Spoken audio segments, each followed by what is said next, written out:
ARDS এর patient, ARDS এর পেশেন্টের জন্য ফিফথ জেনারেশন খুব ইম্পর্টেন্ট, কারণ সেক্ষেত্রে আমরা জানি এআরডিএস এ আমাদের এলভিওলি গুলো অনেক সময় কলাপস হয়ে যাচ্ছে, অথবা বিভিন্ন কারণে ইনফিল্ট্রেশন হয়ে যাচ্ছে, অথবা কোনো কারণে তার নর্মাল অ্যানাটমিক্যাল স্ট্রাকচার ডিস্টর্টেড হয়ে যাচ্ছে। সেক্ষেত্রে আমরা যদি ফিফথ জেনারেট করতে পারি তাহলে আমরা একটা হচ্ছে যে আমরা অ্যাফিলেকটেসিস বা যেটাকে বলা হয় স্কুইজড হয়ে যাচ্ছে, আমরা আমাদের এলভিওলি গুলো সেগুলোকে আমরা আবার ইনফ্লেট করতে পারবো।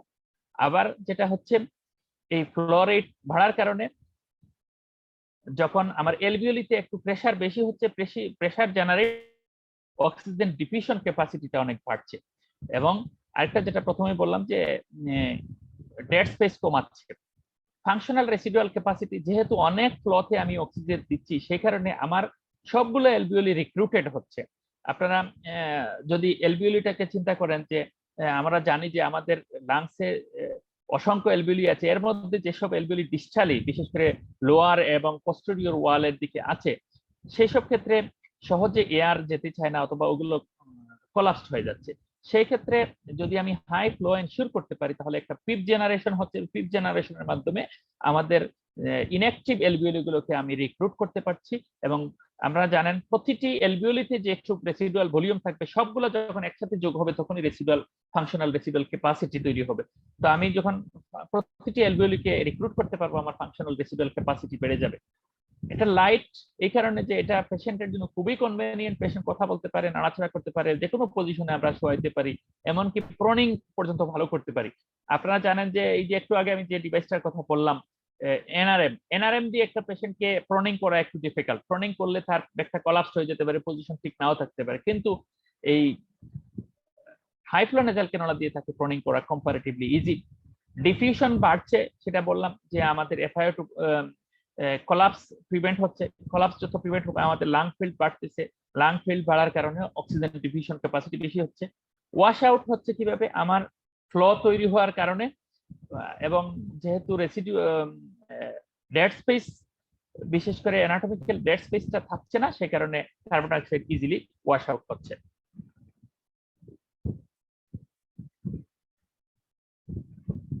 হাই ফ্লো নেজাল ক্যানুলাতে এখন আমি একটা কথা বলতে চাচ্ছি, সেটা হলো যে ফ্লো এবং এফআইও2 ব্যাপারে। এখানে আমরা কি দিচ্ছি, আপনার একটা পেশেন্টকে আমি 60 লিটার পার মিনিট বললাম যে হাই ফ্লোতে অক্সিজেন পাচ্ছে, এই কথাটার অর্থটা কি বোঝাচ্ছে? এই কথাটার অর্থ নট নেসেসারিলি যে পেশেন্টের প্রতি মিনিটে 60 লিটার করে অক্সিজেন লাগছে, যদি না তার এফআইও2 100% হয়। আপনি যদি এফআইও2 100% দিয়ে থাকেন তাহলে 60 লিটারই যাবে, কিন্তু যখনই আপনি তাকে এফআইও2 50% করে দেবেন তখন তার 60 লিটার ফ্লো যাচ্ছে, কিন্তু 30 লিটার হচ্ছে অক্সিজেন এবং 30 লিটার হচ্ছে বাকিটা হচ্ছে অ্যাম্বিয়েন্ট এয়ার অথবা মেডিকেল এয়ার, যাই বলেন। আপনি যদি সিস্টেম থেকে দিন, আমাদের পাইপলাইন থেকে দিন, মেডিকেল এয়ার দিতে পারেন। আর যদি পাইপলাইন না থাকে, শুধু অক্সিজেনের সোর্স থাকে, তাহলে মেশিন যেটা করবে, সে তার একটা নিজস্ব টারবাইন আছে, সে অ্যাম্বিয়েন্ট এয়ারকে এনট্র্যাপ করে সে বাকি 30 লিটার অক্সিজেন হিসাবে নিয়ে নেবে, অক্সিজেনের সাথে এয়ারকে ব্লেন্ড করে দেবে। এই জন্য এটার নাম হচ্ছে এয়ার ব্লেন্ডার। এখানে একটা মিসনোমার আছে যে মনে হচ্ছে যে 60 লিটার অক্সিজেন পাচ্ছে বা 100 লিটার অক্সিজেন পাচ্ছে মানে 100 লিটার অক্সিজেন ওয়েস্টেজ হচ্ছে, আসলে কিন্তু সেটা না। যদি তার আমরা এফআইও2 100 লিটারই যাবে, এফআইও2 যদি তার 20 দিই, তার 20% হচ্ছে অক্সিজেন দিয়ে যাবে, বাকিটুকু হবে অক্সিজেন ছাড়াই যাবে। সুতরাং এই হাই ফ্লো নেজাল ক্যানুলাতে এফআইও2 ব্যাপারটা এরকম হবে। এখন হাই ফ্লো নেজাল ক্যানুলা আমরা যখন শুরু করব তখন কততে শুরু করব? স্ট্যান্ডার্ড মোটামুটি একটা আমরা সেট করে রাখা হয়েছে যে আমাদের কনটেক্সটে, আমাদের দেশের কনটেক্সটে, পেশেন্টের কনটেক্সটে আমরা ইউজুয়ালি প্রথমেই 60 লিটারেই শুরু করছি, কারণ আমাদের কাছে যে পেশেন্ট গুলো আসছে অনেক খারাপ হয়ে আসছে। যদি আমরা এক্সেলারেশন থেরাপিতে, এসকেলেটিং অক্সিজেন থেরাপিতে যাই, মনে করেন মাস থেকে ক্যানুলা, ক্যানুলা থেকে এরকম করে যেতে পারি, তাহলে সেটা আমরা 30 লিটারে শুরু করতে পারবো। কিন্তু আমাদের বিশেষ করে আইসিইউতে যেসব পেশেন্ট আসছে অনেক খারাপ হয়ে আসছে বা যেগুলোতে আমরা হাই ফ্লো নেজাল ক্যানুলা দিচ্ছি, সেগুলোতে আসলে ওই 30 লিটারের লেভেলে থাকছে না, আমরা ইউজুয়ালি 60 লিটারে শুরু করছি। এবং এফআইও2 যদি বলি যে তার আমরা এফআইও2 100 শুরু করি, এফআইও2 100 শুরু করে তারপর আমরা তাকে একটু ডিসেলেটিং করি আস্তে আস্তে, যখন পেশেন্টের টার্গেট দেখে দেখে আমরা তাকে তার অক্সিজেন এবং এফআইও2 কমাই। এখন আর টেম্পারেচার হচ্ছে এম্বিয়েন্ট টেম্পারেচার 36 এরকম আমরা দিয়ে দিতে পারি। হিউমিডিফিকেশন এটা মেশিন অটোই করে নেয়, সাধারণত 90 থেকে 100% পর্যন্ত হিউমিডিফাইড করে দিচ্ছে, এবং এটাই এই ডিভাইসের সবচেয়ে ইম্পর্টেন্ট কাজ। হিউমিডিফিকেশন যদি না করতো তাহলে অনেকগুলো প্রবলেম তৈরি হতো, আমাদের এমনিতেই ইনফেকশনের হার অনেক বেশি, তখন আরো বেড়ে যেত আর কি। তো হাই ফ্লো নেজাল ক্যানুলাতে আপনি যখন একটা পেশেন্টকে দিলেন তখন 60 লিটারে শুরু করলেন এবং তার 100 এফআইওটি দিবেন। এখন আপনি কিভাবে তাকে ডিসিলিটিং করবেন না তোকে টাইট্রেট করবেন, আমরা আমাদের টার্গেট কোথা দিয়ে আমরা দেখবো কি দিয়ে? আমরা বলি যে হ্যাঁ ঠিক আছে, আপনি রেগুলার এবিজি করবেন, রেসপিরেটরি ইয়ে দেখার জন্য এবিজি করবেন। আমাদের জন্য এবিজি খুব বেশি আমরা পারছি না করতে। আমাদের যেটা মূল টার্গেট আমি বলে থাকি সেটা হচ্ছে আমার উদ্দেশ্য একটা ছিল ওয়ার্ক অফ ব্রিদিং কমানো। ওয়ার্ক অফ ব্রিদিং কমাতে হলে আমাকে যেটা করতে হবে অবশ্যই হাইপার ভেন্টিলেশন প্রিভেন্ট করতে হবে। আমাদের মূল টার্গেট হচ্ছে রেসপিরেটরি রেট। আমরা রেসপিরেটরি রেট দিয়ে পেশেন্টকে ফলো আপ করব। এমনিতে তার SaO2 বা SpO2 যা আছে সেটা দেখছি। আর আরেকটা হচ্ছে যে আমার এটা কতটুকু ফলপ্রসূ হচ্ছে সেটার মেইন প্রেডিক্টর হচ্ছে তার রেসপিরেটরি রেট। আপনি 50 রেসপিরেটরি রেটে একটা পেশেন্ট শুরু করেছেন, তাকে 1 ঘন্টা 1.5 ঘন্টা পর দেখছেন যে তার রেসপিরেটরি রেট আস্তে আস্তে 30 দিকে কাছাকাছি চলে আসতেছে, তাহলে বুঝতে হবে যে আপনি ইফেক্টিভলি তাকে হাইপোক্সিয়া প্রিভেন্ট করতে পারছেন না বা হাইপোক্সিয়ামিয়া প্রিভেন্ট করতে পারছেন। তখন আপনি তার এফআইও2 কমানো শুরু করবেন, এবং প্রথমে এফআইও2 কমবে, তারপরে আস্তে আস্তে ফ্লো কমানো শুরু করবেন। প্রথমেই ফ্লো কমানো যাবে না, কারণ ফ্লো হচ্ছে এটা পিপ তৈরি করছে এবং আমরা চাই একটু হাই ফ্লো যাক। হাই ফ্লো গেলে যে অ্যাডভান্টেজ গুলো সেগুলো আমরা নিতে চাই। আর এফআইও2 কমাবো এই কারণে যে আমরা একটু নেক্সট স্লাইড গুলোতে দেখবো যে এফআইও2 বেশি দিলে কি কি প্রবলেম হচ্ছে। সেই এফআইও2 এই প্রবলেম গুলো ওভারকাম করার জন্য আমরা প্রথমে আমাদের টার্গেট হবে এফআইও2 কমানো। আমার টার্গেট এফআইও2 হলো 50% এর কাছাকাছি, 40 টু 50 মধ্যে একটা রাখতে পারবো, এবং টার্গেট ফ্লো হচ্ছে 30 লিটার।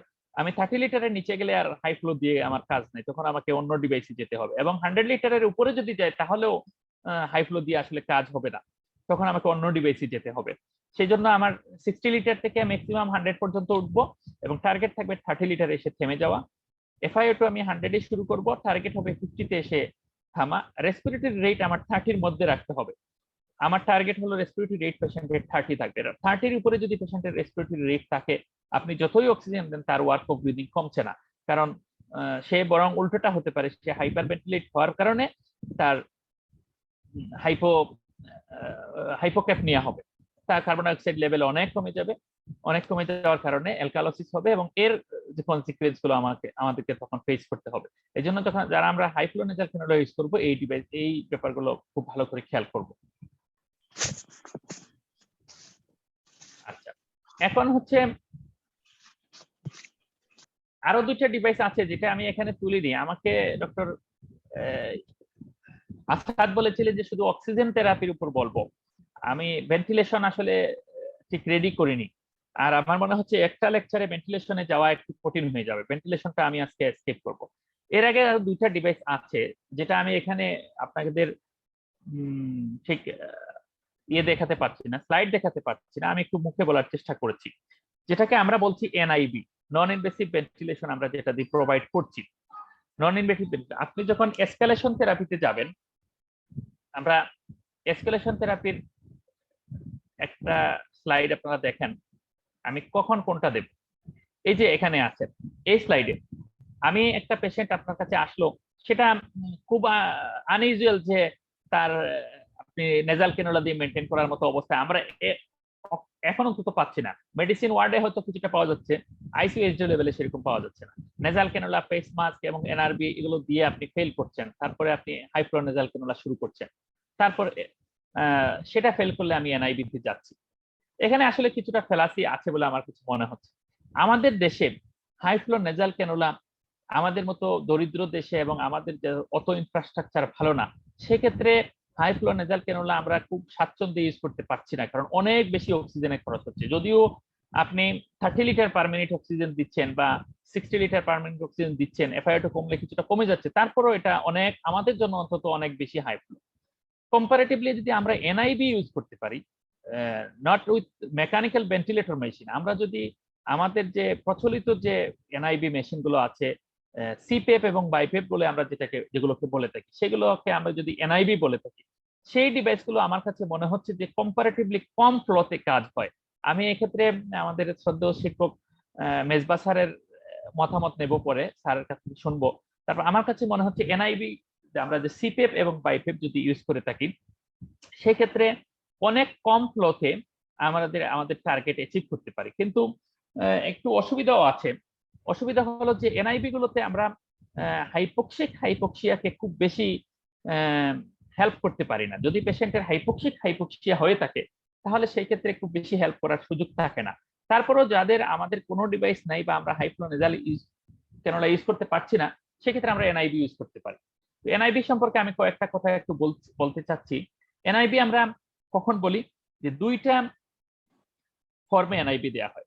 নন ইনভেসিভ ভেন্টিলেশন শুধু হচ্ছে যে আমরা কোনো ডেফিনিটিভ এয়ারওয়ে ট্রাকিওস্টমি বা এন্ডোট্রাকিয়াল ইউজ টিউব না করে আমরা একটা টাইট মাস্ক ইউজ করব। টাইট মাস্ক যদি ইউজ করে যে ভেন্টিলেশন দেওয়া হচ্ছে, আমরা এখানে আমরা যারা আছি সবাই পরিচিত হয়ে গেছি, সুতরাং টাইট মাস্ক সম্পর্কে আমাদের আর কিছু বলতে হবে না। এর মধ্যে দুইটা ডিভাইস আছে, একটা সিপেপ ডিভাইস, একটা হচ্ছে বাইপেপ ডিভাইস। সিপেপ হচ্ছে কন্টিনিউয়াস পজিটিভ এয়ারওয়ে প্রেসার, আর বাইপেপ আপনারা জানেন bi level positive airway pressure. দুটা অলমোস্ট কাছাকাছি, ঠিক না, মানে মেকানিজমটা অলমোস্ট সেম। আমরা এখানে ভেন্টিলেশনে কি করছি, পেশেন্টকে হেল্প করছি কিভাবে, রেসপিরেটরি সাপোর্ট, আমরা তাকে একটা পজিটিভ প্রেসার ভেন্টিলেশন করতে চাচ্ছি, নন ইনভেসিভলি পজিটিভ প্রেসার ভেন্টিলেশন। আমি তার মুখে একটা টাইট মাস্ক দিয়ে দিচ্ছি। মাস্ক দেওয়ার কারণে আমি সেই মাস্কের মধ্যে একটা ডিভাইস লাগিয়ে দিচ্ছি। সেই ডিভাইস একটা প্রেসার তৈরি করে সেই প্রেসারের মাধ্যমে পেশেন্টের এয়ারওয়েটাকে প্যাটেন্ট রাখতে বেশি মোস্টলি হেল্প করে। এয়ারওয়ে প্যাটেন্ট থাকবে। এই বিশেষ করে সিপ্যাপ এবং বাইপ্যাপ দিয়ে এয়ারওয়ে প্যাটেন্ট রাখার জন্য মেইনলি ইউজ করা হয়ে থাকে এটা। তো সেক্ষেত্রে সিপ্যাপ যদি আমরা জানি যে রেসপিরেশনের দুটা ফেজ, ইন্সপিরেশন এবং এক্সপিরেশন। ইন্সপিরেশন এবং এক্সপিরেশন, ইন্সপিরেশনে যে প্রেসার ইউজ করা হয়ে থাকে সেটাকে আমরা বলতে পারতাম যে ইন্সপিরেটরি পজিটিভ এয়ারওয়ে প্রেসার, এবং এক্সপিরেশনে এক্সপিরেটরি পজিটিভ এয়ারওয়ে প্রেসার। সিপিএপে আমরা যেটা পাই, ইন্সপিরেশন এবং এক্সপিরেশনকে আমরা আলাদা করতে পারি না, দুইটার জন্যই একই প্রেসার ইউজ করে থাকি। এটা কন্টিনিউয়াস একটা প্রেসার। যে ডিভাইসটা, এটা প্রথম দিকের ডিভাইস, প্রিমিটিভ ডিভাইস, এটা থেকে আমরা একটা প্রেসার অফ হয়ে গেছে স্যার, এক জায়গায় আছে। আমি এক জায়গায় রাখছি এটা, আমি ওইটার স্লাইড নাই, আপনাকে শুনতে হবে এটা। আমার ওইটার স্লাইড এই মুহূর্তে সাথে নাই। আমরা যখন সিপিএপ ইউজ করব, সিপিএপে যে প্রেসার দেব মাস্কের ভিতরে, সিপিএপটা হচ্ছে সম্পূর্ণরূপে একই pressure throughout the respiration, ইন্সপিরেশনে এবং এক্সপিরেশনে। তাহলে এক্ষেত্রে কি হবে, আমরা একটা পজিটিভ প্রেসার দিয়ে পেশেন্টের এয়ারওয়ে এর মধ্যে একটু অক্সিজেন বা যাই হোক শুধুমাত্র এমবিয়েন্ট এয়ারও দিতে পারি। যার অক্সিজেন লাগবে না শুধু এমবিয়েন্ট এয়ার দিয়ে এই ডিভাইসটা ইউজ করতে পারি। আর এখন যেহেতু কোভিড সিচুয়েশনে অবশ্যই তাকে অক্সিজেন দিতে হবে, অক্সিজেন দিয়ে আমরা একটা প্রেসার, সেই প্রেসারটা কত, সেটা হতে পারে 5 to 20 পর্যন্ত ইউজ করতে পারি আমরা, 5 to 20। কিন্তু সিপিএপে আমরা 5 to 20 যদি বলা হয়, আমরা 10 এর উপরে যেতে পারি না। কারণ যদি যাই তাহলে এই প্রেসারটা আপনার ইন্সপিরেশনে হয়তো হেল্প করবে, কিন্তু এক্সপিরেশনে হয়তো একই প্রেসার থাকবে। এক্সপিরেশনে যদি একই প্রেসার থাকে, সেই ক্ষেত্রে এক্সপিরেশনটা হ্যাম্পার্ড হবে। আপনি ঠিকই অক্সিজেন দিতে পারবেন, কিন্তু কার্বন ডাইঅক্সাইড যখন ওয়াশ আউট হবে তখন একটা পজিটিভ প্রেসারে এগেইনস্টে কাজ করবে বলে কার্বন ডাইঅক্সাইড সহজে ওয়াশ আউট হবে না। এটা হচ্ছে সিপিএপ এর প্রবলেম। এই প্রবলেমটা ওভারকাম করার জন্য আরেকটা ডিভাইস আসলো, সেটাকে বলা হচ্ছে বাইপ্যাপ। বাইপ্যাপ মানে হচ্ছে bi level positive airway pressure. এখানে একটা মেকানিজম করা হলো, দুইটা প্রেসার তৈরি করা হলো, একটা হচ্ছে ইন্সপিরেশনের সময়, একটা হচ্ছে এক্সপিরেশনের সময়। ইন্সপিরেশনের সময় যে প্রেসার সেটাকে বলছি আইপ্যাপ, আইপ্যাপ ইন্সপিরেটরি পজিটিভ এয়ারওয়ে প্রেসার। এখানে আমি দেখেন, আপনি চিন্তা করে আমি যদি এখানে একটু বেশি প্রেসার দেই, তাহলে আমি সহজে একটু প্রেসার দিয়ে পজিটিভ প্রেসার দিয়ে অক্সিজেনটাকে ভিতরে দিতে পারবো। যদি সহজ বাংলায় বলি, তাহলে সেই ক্ষেত্রে আমরা দিয়ে থাকি 10 to 20 centimetre of water, 10 to 20। আরো ভেরিয়েশন আছে, আমি ধরে নিলাম 10 to 20 সেন্টিমিটার অফ ওয়াটার। আমি আগে সিপিএপে সর্বোচ্চ 10 পর্যন্ত তুলতে পারতাম, 20-তে যেতে পারতাম না। কারণ আমি যখন এক্সপিরেশনে যাব, যদি 20 প্রেসার থাকে তাহলে কার্বন ডাইঅক্সাইড ওয়াশ বের হবে না, জমা থাকবে ভিতরে। সেই ক্ষেত্রে বাইপেপে যেটা সুবিধা হলো, ইপেপে ইন্সপিরেশনের সময় আমি 10 to 20 সেন্টিমিটার ওয়াটার দিয়ে দিলাম, প্রেসার দিলাম। আইপিএপের সময় সেই প্রেসারটাকে কমিয়ে নিয়ে আসলাম, কমে 5 to 10 এর মধ্যে নিয়ে আসলাম। তাহলে সুবিধা কি, ইপিএফ এর সময় carbon die oxide wash out হতে কম প্রেসারের এগেনস্টে বের হয়ে আসবে। সেক্ষেত্রে অক্সিজেনটা, যদি অক্সিজেন ভিতরে গেল বেশি প্রেসারে, আর কার্বন ডাই অক্সাইড ওয়াশ আউটের সময় আমি বেশি প্রেসার তৈরি করলাম না, কার্বন ডাই অক্সাইডকে সহজে বের করে দিতে পারলাম। এই যে অ্যাডভান্টেজ, এটা হচ্ছে বাইপেপের। আমাদের যে মেশিনগুলো আছে বেশিরভাগই বাইপেপ মেশিন। এখানে দুইটা প্রেসার মেনটেন করে, একটা হচ্ছে আইপেপ, একটা হচ্ছে ইপেপ। আইপেপটা আনফরচুনেটলি আমরা যে মেশিনগুলো ইউজ করছি এখানে প্রিসেট করা প্রেসার দেয়া আছে, কারণ এই মেশিনগুলো একসময় হোম বাউন্ড ইউজ হইতো, মানুষজন অবস্ট্রাকটিভ স্লিপ অ্যাপনিয়া বা সিওপিডি রোগের জন্য বাড়িতে ইউজ করতো। এই জন্য কোম্পানিগুলো কি করেছে, তারা স্লিপ স্টাডি করে যার যে প্রেসার সেই প্রেসারে সেট করে বিক্রি করতো। এই জন্য বাজারে এগুলোই আসছে। আমাদের দেশে এমন ভালো ডিভাইস পাওয়া যাচ্ছে না যেটাতে আমি ম্যানিপুলেট করে পেশেন্টের প্রয়োজন অনুযায়ী প্রেসার ঠিক করে দিতে পারবো। এই জন্য আপনি দেখবেন আপনার ওয়ার্ডে যতগুলো মেশিন আছে সবগুলো 4-14, 4 এবং 14 দেয়া আছে। তার মানে 4 হচ্ছে ইপেপ, এক্সপিরেটরি প্রেসার 4, ইন্সপিরেটরি প্রেসার 14। আপনি এখন চাইলে বাড়াইতেও পারছেন না, কমাইতেও পারছেন না। এই জন্য এটা আমাদের একটা, এই আমাদের ডিভাইসগুলোর একটা ড্রব্যাক আছে। তো আমার মনে হচ্ছে আপনারা, আমি ছবি দেখাতে পারলাম না কিন্তু আমি আপার ব্যাপারটা বলি, সিপেপে শুধুমাত্র নিচের প্রেসারটা একটা প্রেসার মেনটেন করতে পারো, সেটা 5 হতে পারে, 10 হতে পারে, যাই হোক। ইন্সপিরেশন এক্সপিরেশন একই, আমি সহজে ইন্সপিরেশন দিতে পারবো, অক্সিজেন ঢুকালাম কিন্তু কার্বন ডাইঅক্সাইডকে বের হতে বাধা দিলাম, তাহলে কার্বন ডাইঅক্সাইড জমে যাবে। আর যদি সেটা বাইপেপ ইউজ করে থাকি তাহলে আইপেপ এবং ইপেপ দুইটা আলাদা হবে। আইপেপে আমি একটু বেশি প্রেসার রাখবো, অক্সিজেন সহজে যাবে, এবং ইপেপে একটু কম প্রেসার রাখবো যাতে অক্সিজেন সহজে বের হবে। সেই ক্ষেত্রে আমার ডিভাইসটা কিছুটা হলেও কার্বন ডাইঅক্সাইড রিটেনশন থেকে আমাদের প্রিভেন্ট করবে। এখন আপনি বলবেন যে আমি এই করোনা সিচুয়েশনে কোনটা ইউজ করব। আমি বলবো যে যদি আপনার সিপেপ না থাকে, আপনি বাইপেপ না থাকে সিপেপ ইউজ করতে পারেন, কিন্তু বাইপেপটা হচ্ছে ভালো। সিপেপ ইউজ করতে পারেন কেন, আমরা জানি যে এই কোভিডে এআরডিএস হচ্ছে, এআরডিএস এ আমরা কিছুটা পারমিসিভ হাইপারকেপনিয়া এলাউ করি, পারমিট করি। তো যদিও সিপেপ ইউজ করার কারণে কিছু হাইপারকার্বিয়া হচ্ছে, সেটা আমরা পারমিট করে নিচ্ছি, সেজন্য আমি এটা সিপেপ ইউজ করতে পারি। সুবিধা কি, সিপেপের কম দাম এবং সেটা আপনি ইউজ করতে পারেন যদি কোনো কারো প্রয়োজন হয়। আর বাইপেপ যদি ইউজ করতে পারি সেটা অনেক ভালো, কিন্তু আমাদের সিলেট মেডিকেল কলেজে যেটা অসুবিধা সেটা হচ্ছে 4 এবং 14 প্রেসার দিয়ে রেখে দিছে, এটাকে আপনি কমাইতে পারবেন না। এখন আপনি যদি সেটা কমানো যেত তাহলে কি করতেন, তখন আপনি বাইপেপে কি করতেন সেই ব্যাপারটা আমি একটু বলে দিচ্ছি। আমার কাছে মনে হচ্ছে যদি কারো কিছু আলাদা কোয়েশ্চেন থাকে আমাকে পরে বলে, আমি বলে দেওয়ার চেষ্টা করব। যদি কোনো পেশেন্টের আপনি কোভিড সিচুয়েশনে হাইপোক্সিয়া হচ্ছে, হাইপোক্সেমিয়া, তার অক্সিজেন কম, এখন আপনি চান এই পেশেন্টের বাইপেপ দিয়ে অক্সিজেন বাড়াবেন, তাহলে কি করতে হবে, তাকে আইপেপ বাড়াইতে হবে। আইপেপ যদি 14 থেকে বাড়িয়ে আমি 20 করতে পারতাম আরো ভালো হতো, কিন্তু আমার ডিভাইসে আমি করতে পারি না। আমি যদি 20 করতে পারতাম অনেক বেশি রিটেন হইতো, অক্সিজেন দিতে পারতাম। এবং আরেকটা ব্যাপার কি, ইপেপ কি করব, ইপেপ কি খুব কমাবো নাকি বাড়াবো? ইপেপটা আসলে এই কোভিড সিচুয়েশনে ইপেপটাও বাড়াতে হবে। ইপেপটা এই কারণে বাড়াতে হবে, আপনারা জানেন অক্সিজেন এবং এই যে ক্যাপিলারির মধ্যে এবং এলভিওলির মধ্যে যে পারফিউশনটা হয়, এক্সচেঞ্জ অফ গ্যাসেস হয়, সেটা হচ্ছে এক্সপিরেশনের সময় হয়ে থাকে। এক্সপিরেশনের সময় যখন এক্সপিরেশন হবে সেই সময়টাতে অক্সিজেন এবং কার্বন ডাই অক্সাইডের এক্সচেঞ্জ হবে। এখন আপনি যদি খুব শর্ট একটা এক্সপিরেশন দেন তাহলে কি হবে, অক্সিজেন ঠিকই দিচ্ছেন কিন্তু এটা জমে যাচ্ছে, এটা এক্সচেঞ্জ হওয়ার সময় পাচ্ছে না। এই জন্য এক্সপিরেশনকেও কিছুটা প্রলং করতে হয়। যদি আপনি ভালো অক্সিজেনেশন চান তাহলে এক্সপিরেশনকে যদি একটু প্রলং করতে হয়, আপনি যদি বেশি কম প্রেসার রাখেন তাহলে কার্বন ডাই অক্সাইডটা বা এক্সপিরেটরি এয়ারটা খুব তাড়াতাড়ি বের হয়ে যাবে। এই ক্ষেত্রে যদি আপনি একটু প্রেসার বাড়িয়ে দিতে পারেন, মনে করেন 4 ছিল তাকে 6 করে দিতে পারেন, তাহলে কি হবে, এক্সপিরেশন টাইমটা একটু প্রলং হবে, এক্সপিরেশন টাইমটা কিছুটা বাড়বে। এক্সপিরেশন টাইমটা কিছুটা বাড়লে আপনার কার্বন ডাই অক্সাইড ওয়াশ আউটও হচ্ছে, আপনি প্রেসার কম দিচ্ছেন কিন্তু কিছু অক্সিজেনের এক্সচেঞ্জও হচ্ছে। তবে খুব বেশি এটা করা যায় না, কারণ আমরা জানি যে এআরডিএস এ আমরা ইনভার্স আই রেশিও চাই। আমরা চাই যে ইন্সপিরেশন এবং এক্সপিরেশন সমান টাইম থাকুক। এখন বলবেন যে আপনি যদি এক্সপিরেশন টাইম কিভাবে হবে, অ্যাকচুয়ালি আমি এই ডিভাইসের মাধ্যমে এক্সপিরেশন টাইম খুব বেশি বাড়াচ্ছি না। কারণ হলো আপনি যখন আইপেপে অনেক বেশি প্রেসার দিয়ে অক্সিজেনটা দিচ্ছেন তখন ইন্সপিরেশন টাইম অনেক কমে যাচ্ছে, বেশি কমে যাচ্ছে ইন্সপিরেশন টাইম। যদি ইন্সপিরেশন টাইম অনেক কমে যায় তাহলে এক্সপিরেশন টাইম রিভার্সলি এক্সপিরেশন টাইম অনেক বেড়ে যেতে পারে। যদি ইন্সপিরেশন টাইম আপনার মানে একটা সাইকেলে 3 সেকেন্ড লাগছে, আপনার যদি ইন্সপিরেশন টাইম 1 সেকেন্ড হয়, এক্সপিরেশন 2 সেকেন্ড, যদি সেখানে আপনার 0.5 সেকেন্ড হয় তাহলে 2.5 সেকেন্ডে চলে যাচ্ছে, 2.5 সেকেন্ডে চলে যাচ্ছে।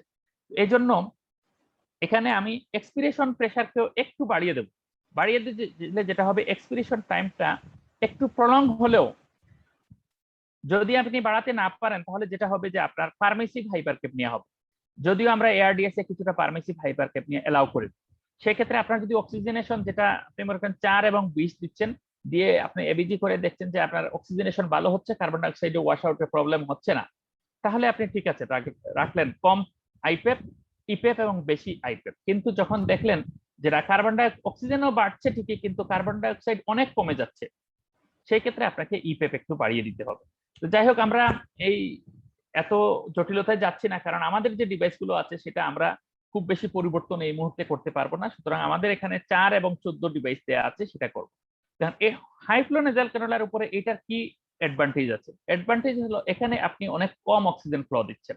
এখানে অক্সিজেন আপনি 2 লিটারও দিতে পারেন, 5 লিটারও দিতে পারেন, 0 লিটারও দিতে পারেন। অ্যাম্বিয়েন্ট এয়ার থেকে সে এয়ার নিয়ে দিবে, আপনি আপনার মতো করে এফআইও2 মেনটেন করতে পারবেন। যেখানে হাই ফ্লো নেজাল ক্যানুলাতে আপনাকে অক্সিজেন না দিয়ে ফ্লোটা তৈরি করতে পারছেন না, সেখানে এনআইভি তে আপনি অনেক কম অক্সিজেনে একটা পেশেন্টের হাইপোক্সিয়া পারেন। আমার মনে হচ্ছে আমি আর কিছু বেশি বলতে চাচ্ছি না। আমি এরপরে চলে যাব অল্প কিছু, যেটা হচ্ছে যে অক্সিজেন এত দিচ্ছি তারপরও কেন বাড়ছে না, এত দিচ্ছি তারপরও কেন বাড়ছে না, এই সমস্যাটা সমাধান করার জন্য আপনাকে প্রথমেই আমি বলছিলাম যে শুধুমাত্র অক্সিজেনই কিন্তু কোভিড এর ট্রিটমেন্ট না। অক্সিজেন আপনি দিচ্ছেন কিন্তু হাইপোক্সিয়ার কজ গুলোকে আপনাকে অ্যাড্রেস করতে হবে।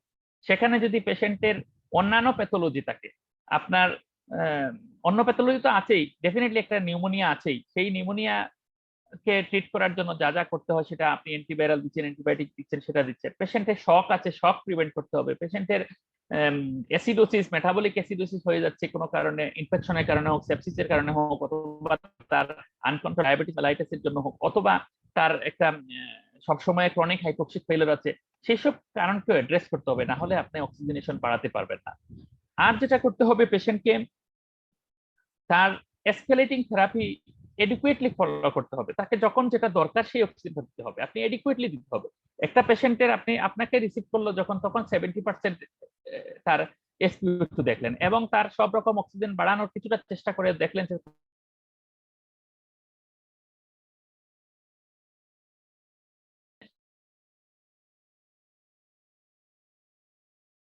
মেকানিক্যাল ভেন্টিলেশন নিতে হবে। কিন্তু যদি তার অন্যান্য ফ্যাক্টর গুলোকে আপনি দূর করার পর অক্সিজেন বাড়তে শুরু করে, সেই ক্ষেত্রে আপনি এসকেলেশন করলে 2 লিটার থেকে 6 লিটার, 8 লিটার, 10 লিটার পর্যন্ত গেলে তখন আপনি পেশেন্টের অক্সিজেনেশন বাড়াতে পারবেন। আপনি সবই দেখলেন, তার চেস্ট এক্সরে ভালো, সবই ভালো, তার মেটাবলিক প্যারামিটারস গুলো ভালো, কিন্তু তারপরও পারছে না। সেই ক্ষেত্রে আপনাকে যেটা করতে হবে, লাংকে রিক্রুট করতে হবে, এলভিওলি গুলোকে রিক্রুট করতে হবে। এখন আপনি ওয়ার্ডে কিভাবে রিক্রুট করবেন? রিক্রুটমেন্টের সবচেয়ে বেস্ট ওয়ে হচ্ছে এখন পর্যন্ত, সেটা হচ্ছে prone positioning, awake prone positioning. Patient awake আছে, তাকে প্রন করে দেবেন। প্রন করা যদিও খুব কঠিন, আমাদের দেশে হচ্ছে না, তারপরে প্রনিং ভেরি ইম্পর্টেন্ট। প্রনিং করলে যেটা হচ্ছে, পেশেন্টের প্রনিং করলে অনেকগুলো অ্যাডভান্টেজ পাওয়া যাচ্ছে। প্রনিং করলে পেশেন্টের ডিস্টাল এলভিওলি যেগুলো আছে, বিশেষ করে নিচের দিকে এবং পোস্টেরিয়র ওয়ালের দিকে যে এলভিওলি গুলো আছে, সেগুলো উপরের দিকে গেল, তখন এয়ারটা যেহেতু উপরের দিকে যায়, তখন আপনি আপসাইড হলে তখন এই এলভিওলি গুলো রিক্রুটেড হয়। 2 নম্বর হচ্ছে যে পেশেন্টের যদি কোনো কারণে, আপনারা জানেন এইসব পেশেন্ট আপনারা এল টাইপ এবং এইচ টাইপ 2 ধরনের প্যাথোলজি এআরডিএস এ দেখেছেন। এখন যদি এল টাইপ এবং এইচ টাইপ হয়ে থাকে, এইচ টাইপের মধ্যে হেভি, যেগুলোতে ফ্লুইড আছে বা আপনার ইনফিল্ট্রেশন বেশি আছে, সেই ক্ষেত্রেও কিন্তু প্রনিং এর একটা ভালো অ্যাডভান্টেজ পাওয়া যায় বলে আমার বিশ্বাস। সেটা হচ্ছে যে ইনফিল্ট্রেশনটা কিছুটা, যেহেতু এটা লিকুইড সবসময় একটু লোয়ার হ্যান্ডে থাকে, তখন আপনি যখন প্রনিং বা পজিশনিং চেঞ্জ করবেন, তখন একই জায়গায় সব একটা অ্যালভিওলি শুধুমাত্র সবসময় ইনফিল্ট্রেট হয়ে থাকবে না, কিছু কিছু অ্যালভিওলি ইনফিল্ট্রেশনটা একটু পরিবর্তন হয়ে অন্য জায়গায় যেতে পারবে, একটা ফ্লুইড গুলো একটু ডিসপার্স হওয়ার সুযোগ পাবে। আরেকটা হচ্ছে যে পেশেন্টের যে প্রনিং এর কারণে আরেকটা যেটা হয়, পেশেন্টের চেস্ট ওয়াল ক্যাভিটি একটু বড় হয়। চেস্ট ওয়াল ক্যাভিটি যখন ইন্ট্রাথোরাসিক এরিয়া বড় হচ্ছে তখন মোর নেগেটিভ প্রেসার তৈরি হয় পেশেন্টের, এটা একটু ডিফিকাল্ট হয়ে যাচ্ছে। এটলিস্ট আমরা যদি দুটো মনে রাখি, যে একটা হচ্ছে তার রিক্রুটমেন্ট হচ্ছে, দুইটা হচ্ছে তার ইনফিল্ট্রেশন একটু কমানো যাচ্ছে, সেই ক্ষেত্রে প্রনিং খুব ভালো কাজ দেবে। আপনি যদি, এবং প্রনিংটা আপনি একেবারে নেজাল ক্যানুলা থেকে শুরু করে যে কোনো পজিশনে প্রনিং করতে পারেন। বলা হয় যে pruning 30 minutes to 2 hours, pruning এর একটা সাইকেল দেয়া আছে, আমি পরের ছবিতে দেখাচ্ছি যে সাইকেল। এই প্রনিং যদি এরকম করতে পারে, মেনটেন করতে পারে, তাহলে পেশেন্টের দুইটা কাজ হচ্ছে, একটা রিক্রুটমেন্ট হচ্ছে, একটা হচ্ছে যে ইনফিল্ট্রেশন গুলো ডিসলজ হচ্ছে। আপনি প্রথমে তাকে যদি এরকম ফুল প্রন করে দেন, তারপরে রাইট লেটারাল করেন, তারপরে সিটিং আপ, তারপরে হচ্ছে ল্যাটারাল রিকাম্বেন্ট। মেন কথা হচ্ছে যে তার পজিশন গুলো পোস্টারাল চেঞ্জ করতে হবে। এই পোস্টার গুলো যত চেঞ্জ করবেন তত আপনার এই অ্যাডভান্টেজ গুলো নিতে পারবেন, অক্সিজেনেশন না হওয়ার কারণে। 30 minutes to 2 hours lying fully, 30 minutes to 2 hours lying right side, 30 minutes, প্রত্যেকটা 30 মিনিট থেকে আধা ঘন্টা পর্যন্ত, 2 ঘন্টা পর্যন্ত আপনি চেষ্টা করবেন, যে যতটুকু পারে সেটুকু ট্রাই করবেন। এটা হচ্ছে যে একটা লাইং, একটা প্রনিং এর এডুকেট। আপনি যদি যে কোনো মানুষকে যদি তার প্রনিংটা ভালো মতো তাকে কি পজিশনে শোবে সেটা বলে দিতে না পারেন, সে খুব বেশি আরাম পাবে না। দেখেন অ্যাটলিস্ট এই 5টা বালিশ যে 5 জায়গায় দিয়েছে, সেই 5 জায়গায় আপনাকে এনশিওর করতে হবে। পেশেন্টের অ্যাবডোমেনটাকে ফ্রি রাখতে হবে, অ্যাবডোমেনটাকে ফ্রি রাখতে হবে। আরেকটা ইম্পর্টেন্ট হচ্ছে এই জায়গাটা, এখানে তার যে আপনি অক্সিজেন ডেলিভারি ডিভাইস যেটা আছে সেটা যাতে কোনো কারণে হ্যাম্পার্ড না হয়, সেই সিস্টেমটাকে আপনাকে খেয়াল রাখতে হবে না। হ্যাঁ, আপনি প্রনিং করে দিলেন, তার অক্সিজেন জায়গা মতো নাই, আপনি ডেলিভারি দিতে পারছেন না, তাহলে আলটিমেটলি লাভ হবে না। তারপরে এই যে তার এখানে একটা বালিশ দিতে হবে, এখানে একটা সাপোর্ট দিতে হবে, তাহলে সে পেইন ফিল করবে না। প্রনিং খুবই পেইনফুল একটা কন্ডিশন, এটা আপনাকে অ্যাভয়েড করতে হবে। আর আমি যেটা বলি যে অক্সিজেন যদি বাড়াতে চান আপনি আর কি করবেন, তাকে অন্য জিনিস অ্যাড্রেস করতে হবে। আমি অনেক জায়গায় অনেক দেখেছি, আমার কাছে মনে হয়েছে একটা পেশেন্টের আপনি ট্রিটমেন্ট করছেন কিন্তু তাকে কোনো ব্রঙ্কোডাইলেটর আপনি দিচ্ছেন না, তাকে তার ব্রঙ্কোডাইলেটর দিচ্ছেন না, অথবা আপনি নেবুলাইজেশন দিয়ে বসে আছেন, সিস্টার তার এত কাজের চাপ সারাদিনও একবার তাকে নেবুলাইজ করতে পারছে না, তাহলে আপনি কিভাবে তাকে আপনি এত অক্সিজেন সাপোর্ট দিতে পারেন? অক্সিজেন দিয়ে তার কি লাভ হবে? এজন্য আমি মনে করি যে আমার পার্সোনাল অভিমত, স্যাররা ভালো বলবেন যে ব্রঙ্কোডাইলেশন ভেরি ইম্পর্টেন্ট হেয়ার। ব্রঙ্কোডাইলেশন করতে হবে, সেটা কিভাবে করবেন? আমি যেটা ফলো করে থাকি সেটা হলো যে আমার কাছে মনে হয়েছে যে সবচেয়ে ভালো হচ্ছে তাকে 2টা ইনহেলার দিয়ে দেওয়া। সেটা একটা স্টেরয়েড হতে পারে, আরেকটা ব্রঙ্কোডাইলেটর হতে পারে। কেন ইনহেলার দিচ্ছি? একটা হচ্ছে যে ইনহেলারটা পেশেন্ট নিজে ইউজ করতে পারছে, এখানে তাকে ভালোভাবে শিখিয়ে দিলে সে নিজে ইউজ করতে পারবে, এবং এখানের জন্য অন্য কাউকে অ্যাটেন্ড করতে হবে না, নার্সকে গিয়ে করে দেওয়া লাগবে না, কোনো ডিভাইস লাগবে না, কোনো আলাদা কোনো জিনিস লাগবে না। আরেকটা ইম্পর্টেন্ট আমার কাছে মনে হয় সেটা হচ্ছে যে যদি সে এডিকুয়েটলি যদি সে ইনহেলেশন করে একটা গ্যাস বা ব্রঙ্কোডাইলেটর, তাহলে তার একটা রেসপিরেটরি এক্সারসাইজ হয়ে যাচ্ছে। আপনি দেখেন, আপনি যখন বলবেন যে আপনি আপনার ইনহেলারটা একটা পাক মুখের মধ্যে নিয়ে লম্বা 3টা শ্বাস নেবেন, সে যদি এটা করে প্রতিবার যদি লম্বা করে 6টা টান নেয়, তাহলে দেখবেন যে প্রত্যেকবারই তার কিছু লাং রিক্রুটমেন্ট হবে, তার কিছু অ্যালভিওলি রিক্রুটমেন্ট হবে। এই জন্য এটা আমার কাছে মনে হয় যে ব্রঙ্কোডাইলেশন ইউজ করাটা খুবই ইম্পর্টেন্ট এবং এটা করা উচিত। আর তবে নেবুলাইজেশন করবেন না, একটা হচ্ছে যে পেশেন্টের জন্য মানে একটা হচ্ছে যে এটা কস্টলি ডিভাইস লাগে, তারপরে ইন্টারফেরেশন, অন্য ইন্টারফেয়ার করতে হয়। আর সবচেয়ে বড় কথা হচ্ছে যে এটা অনেক এরোসল জেনারেট করে। আপনি জানেন যে এমনিতেই এরোসল জেনারেশন একটা বিরাট প্রবলেম আমাদের এইসব ট্রিটমেন্টের ক্ষেত্রে। এর মধ্যে যদি আপনি নেবুলাইজেশন দিয়ে থাকেন তাহলে এরোসল জেনারেশন আরো অনেক বেশি হবে। সেই ক্ষেত্রে আমার পার্সোনাল অভিমত আমি ইউজ করে থাকি সেটা হচ্ছে যে পেশেন্টকে আমরা, যদি পেশেন্ট কনসাস থাকে তাহলে তাকে একটা ব্রঙ্কোডাইলেটর এবং পারলে একটা স্টেরয়েড, যদি কন্ট্রাইন্ডিকেশন না থাকে তাহলে ইনহেলেশন ড্রাগ দিয়ে দেওয়া। এটা কনসেন্ট্রেটর সম্পর্কে আমি আর বলবো না। এখানে লাস্ট একটা চার্ট আমি আপনাদের দিয়েছি, সেটা হচ্ছে যে আপনি যে এরোসল জেনারেশন করবেন কোন ডিভাইসে কিরকম এরোসল জেনারেশন হবে। সবচেয়ে বেশি এরোসল জেনারেশন হচ্ছে দেখেন আপনি নেজাল ক্যানোলা, আপনি যখন নর্মাল নেজাল ক্যানোলা দিচ্ছেন সবচেয়ে বেশি এরোসল জেনারেশন হচ্ছে, এরোসলটা 100 সেন্টিমিটার পর্যন্ত যাচ্ছে। এবং আপনি সবচেয়ে কম দিচ্ছেন যখন এনআরএম মাস্ক ইউজ করছেন। আপনি যদি বাল্ব সহ এনআরএম মাস্ক ইউজ করেন তাহলে সবচেয়ে কম মাত্র 10 সেন্টিমিটার ডিসপারশন হচ্ছে। এটা আমাদের জন্য একটা আসলে খুবই ভালো একটা চিন্তা যে আমরা যদি সঠিকভাবে ভালভ গুলো সহ ইউজ করতে পারি তাহলে আমাদের এই ড্রপলেট ইনফেকশন মানে এয়ারবর্ন যে ছড়াচ্ছে সেটা একটু প্রিভেন্ট করতে পারে। হাই ফ্লো নেজাল ক্যানুলাতেও অনেক কম, সেটা 17 সেন্টিমিটার পর্যন্ত আছে। আর আমরা যদি হুড বা হেলমেট এগুলো ইউজ করতে পারতাম তাহলে নেগলিজিবল ডিসপারশন হইতো। ঠিক আছে। আর আমরা যখন সিপেপ নেগলিজিবল এয়ার ডিফেন্স সিপেপ বা বাইপেপ যখন ইউজ করে দিই, আমরা যদি খুব টাইট মাস্ক ইউজ করতে পারি সেক্ষেত্রেও কম এরোসল জেনারেশন হয় বলে এরা বলছে, যদিও আমার প্র্যাকটিক্যালি মনে হয় যে একটু বেশি হয়।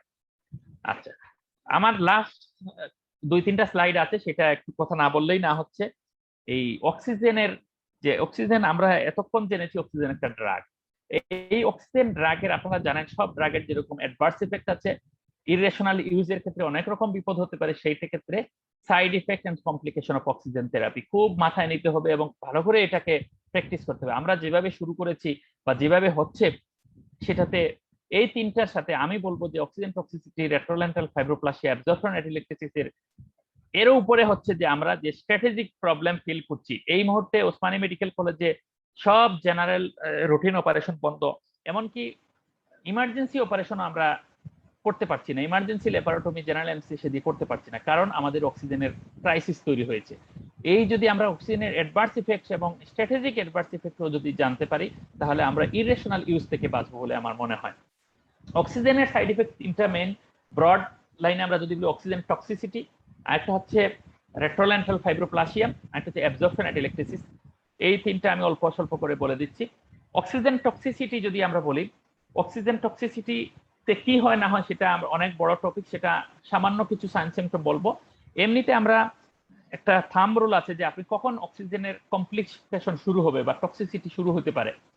আমরা বলি যে আপনি তিনটা ভাগ করবেন, একটা হচ্ছে আপনার FiO2 100% FiO2 কত সময় দিতে পারবেন, নট মোর দেন 12 আওয়ার্স। আপনি 100% FiO2 12 ঘন্টার বেশি দিতে পারবেন না। আপনি যখন 80 তে আসেন 20% কমায় দিলেন, not more than 24 hours, 24 hours এর বেশি যেতে পারবেন না। আপনি 60% FiO2 তে আসেন, নট মোর দেন 36 আওয়ার্স। এই তিনটা রেশিও আপনি মাথায় রাখেন। একটা হচ্ছে 100% আপনি 12 ঘন্টার বেশি দেবেন না, 80% নট মোর দেন 24 আওয়ার্স, এবং 60% নট মোর দেন 34 আওয়ার্স, তাহলে 36 আওয়ার্স। তাহলে আমাকে টার্গেট বলছিলাম 50% এ চলে আসতে হবে উইদিন 72 আওয়ার্স, 72 আওয়ার্স না 48 আওয়ার্স এর মধ্যেই আমাকে 50% এর কাছাকাছি চলে আসতে হবে, না হলে অক্সিজেন ইউজের যে অ্যাডভার্স ইফেক্ট বা স্ট্র্যাটেজিক প্রবলেম সেগুলো শুরু হয়ে যাবে। প্রথম হচ্ছে যে অক্সিজেন থেরাপি, রেট্রোল্যান্টাল ডিসপ্লেসিয়া, এগুলো সাধারণত এই মুহূর্তের জন্য অত ইম্পর্টেন্ট না, এই জন্য আমি খুব বেশি বলছি না।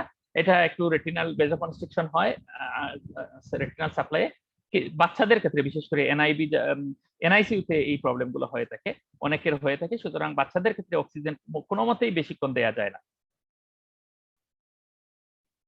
একটা হচ্ছে যে টক্সিসিটি, অক্সিজেন টক্সিসিটি আপনারা জানেন যে অক্সিজেন টক্সিসিটি ফ্রি রেডিকেলের মাধ্যমে হচ্ছে। ফ্রি রেডিকেল নরমাল অক্সিজেনের মাধ্যমে সবসময় তৈরি হচ্ছে, আপনি যখন বেশি দেবেন তখন বেশি তৈরি হবে। এই ফ্রি রেডিকেল গুলো যা করে সেলুলার ড্যামেজ করে, সেলুলার ড্যামেজ করে সেটা মৌর হয়, যেহেতু আমরা সরাসরি লাংসে দিচ্ছি, সুতরাং লাংসের প্যাথোলজিতে প্রবলেম বেশি হয়, অন্যান্য জায়গায় হয়ে থাকে। বিশেষ মেইন তিনটা যদি আমরা দেখি তাহলে একটা হচ্ছে পালমোনারি অক্সিজেন টক্সিসিটি, আর একটা হচ্ছে যে সিএনএস অক্সিজেন টক্সিসিটি। দুইটা সুন্দর নাম আছে, একটা লরেন্স মেথ ইফেক্ট যেটাকে পালমোনারি বলা হয়, আর সিএনএসটাকে বলা হয় Paul Bert effect. Paul Bert ইফেক্টই মেইনলি টক্সিসিটি যে হয় সেটা উনি আবিষ্কার করেছিলেন। আরেকটা হচ্ছে রেট্রোল্যান্টাল ফাইব্রো বাচ্চাদের হয়ে যাচ্ছে। এই অক্সিজেন টক্সিসিটির কিছু সাইন সিম্পটম আছে, সেটা আপনি মনে করেন একটা পেশেন্টকে ভালো দিচ্ছিলেন বা ইমপ্রুভ হয়ে গেছিল, তারপর যদি তার এই সাইন সিম্পটম গুলো আসে তাহলে ধরে নিতে হবে হয়তো অক্সিজেন টক্সিসিটির দিকে চলে যাচ্ছে। কি হচ্ছে, নন প্রোডাক্টিভ কফ, আগে তার কফ ছিলই না, অথবা ড্রাই কফ কিছু কিছু ছিল, এই ক্ষেত্রে অবশ্য কফ তো নিয়েই আসে পেশেন্ট, এটা খুব বেশি না হলেও তারপর অন্য ক্ষেত্রে আপনি যদি একটা পেশেন্টের অক্সিজেন ইউজ করে থাকেন তার কফ হচ্ছে, নৌজিয়া, ভমিটিং। ইম্পর্টেন্ট হচ্ছে সাবস্টার্নাল চেস্ট পেইন, এটা খুব ইম্পর্টেন্ট। আপনি একটা পেশেন্টের নিউমোনিয়া ট্রিট করছেন, নিউমোনিয়ার জন্য তার চেস্ট পেইন হতে পারে, সেটা ল্যাটারাল দিকে বেশি হয় আপনারা জানেন। সাবস্টার্নাল চেস্ট পেইন, এটা পালমোনারি হাইপারটেনশনের জন্য হয়ে থাকে। এটা খুব খারাপ। পালমোনারি হাইপারটেনশন যখন হবে, সাবস্টার্নাল চেস্ট পেইন, আপনি দেখবেন যে তার এমআই মতো ফিচার নিয়ে চলে আসতেছে। এমআই না, কিন্তু তার সাবস্টার্নাল চেস্ট পেইন হচ্ছে অক্সিজেন টক্সিসিটিতে। ফ্যাটিক, সে আগে ভালো ছিল, এখন সে দুর্বল ফিল করছে। নেজাল স্টিফনেস, তার নাক বন্ধ হয়ে যাচ্ছে, এটা প্রায় হচ্ছে nasal stiffness. Headache, sore throat, hypoventilation করে অনেকে। Nasal congestion, dyspnoea, inspiratory pain, ইন্সপিরেশনে পেইন ফিল করে। এই প্রবলেম গুলো হলে আপনি মনে করতে পারেন যে তার টক্সিসিটি ডেভেলপ করছে। তাহলে এই কথাগুলোই আমি এখানে বললাম যে পল বার্ট ইফেক্টে সিএনএস টক্সিসিটিতে কি হয়। সিএনএটা হচ্ছে acute effects of preventive CNS manifestation. তার দেখবেন যে আগে কনফিউশন ছিল না, সে আস্তে আস্তে কনফিউশন ডেভেলপ করছে। খুব খারাপ, অক্সিজেন দিচ্ছিলেন ভালো, তার কনফিউশন, আমরা বলি যে না, তার হাইপোক্সিয়ার জন্য কনফিউশন ডেভেলপ করেছে, তার অক্সিজেন, ব্রেইনে অক্সিজেনের ঘাটতি হচ্ছে, হাইপোপারফিউশন হচ্ছে। সেটা নাও হতে পারে, সবসময় নাও হতে পারে, উল্টোটাও হতে পারে। আপনি ওভার অক্সিজেন দিচ্ছেন, সে কারণেও তার সিএনএস এ কনফিউশন হতে পারে। আপনি সেক্ষেত্রে একটা ভালো ইয়ে হচ্ছে যে আপনি এবিজি করেন, এবিজিতে দেখলেন যে ভালো অক্সিজেনেশন অনেক ভালো, হাইপারকার্বিও নাই, তারপরেও তার কনফিউশন ডেভেলপ করেছে। Very important sign of CNS toxicity. তারপরে তার মাসলে টুইচিং হচ্ছে, মাসল পেইন হচ্ছে, এগুলো একটু কিছু কিছু ক্ষেত্রে হয়ে থাকে। এটা বিশেষ করে হাইপারবারিক অক্সিজেনে যখন দেওয়া হয় তখন হয়। ফেসিয়াল পেলোর, তারপরে ফেসিয়াল পেলোর দেখবেন যে তার ইন্টেন্স পেরিফেরাল ভেজোকনস্ট্রিকশনের কারণে ফেসিয়াল পেলোর হচ্ছে। ফেসিয়াল পেলোর হয়ে যাচ্ছে, তার ভেজোকনস্ট্রিকশন পেরিফেরালি বেশি হচ্ছে, সেন্ট্রাল পেলোর তৈরি হচ্ছে।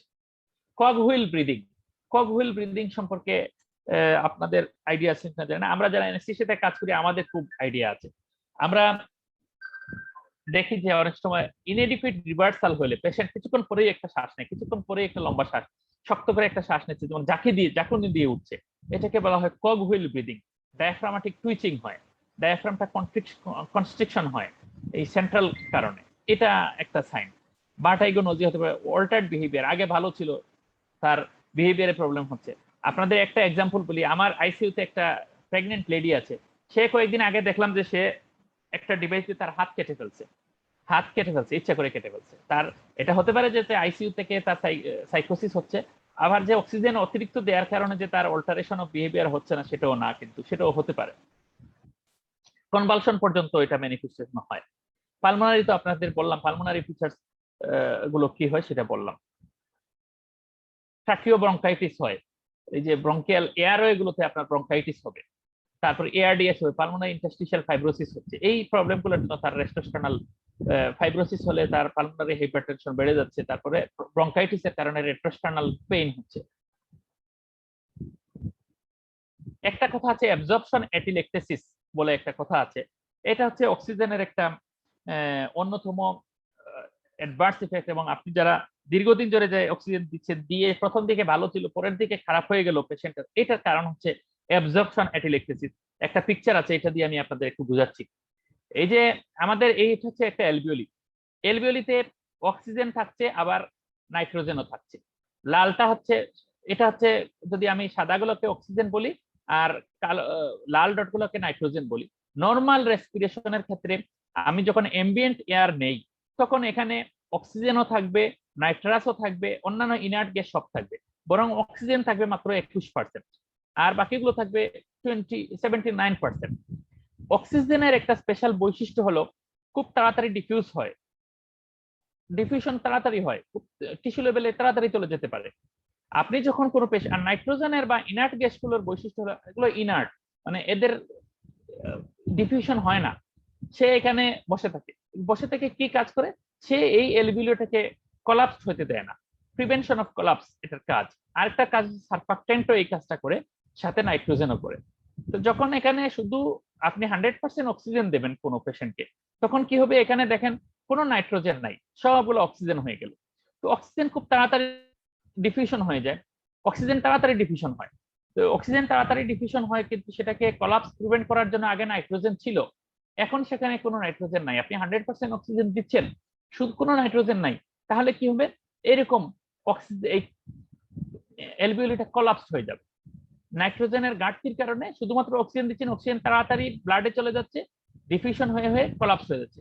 এরকম আলটিমেটলি সবগুলো অনেকগুলো এলভিওলি যখন কোলাপস হয়ে যাবে, তখন দেখবেন যে একটা এরিয়া অ্যাটিলেকটেসিস হয়ে গেল, তখন ওই এরিয়াতে আপনি ভেন্টিলেশন করছেন কিন্তু পারফিউশন মোটেও হচ্ছে না, আপনার এমনকি ভেন্টিলেশনও হবে না, কারণ এটা যদি কলাপস থাকে, এয়ার থাকে, আপনি কোথায় প্রবেশ করাবেন?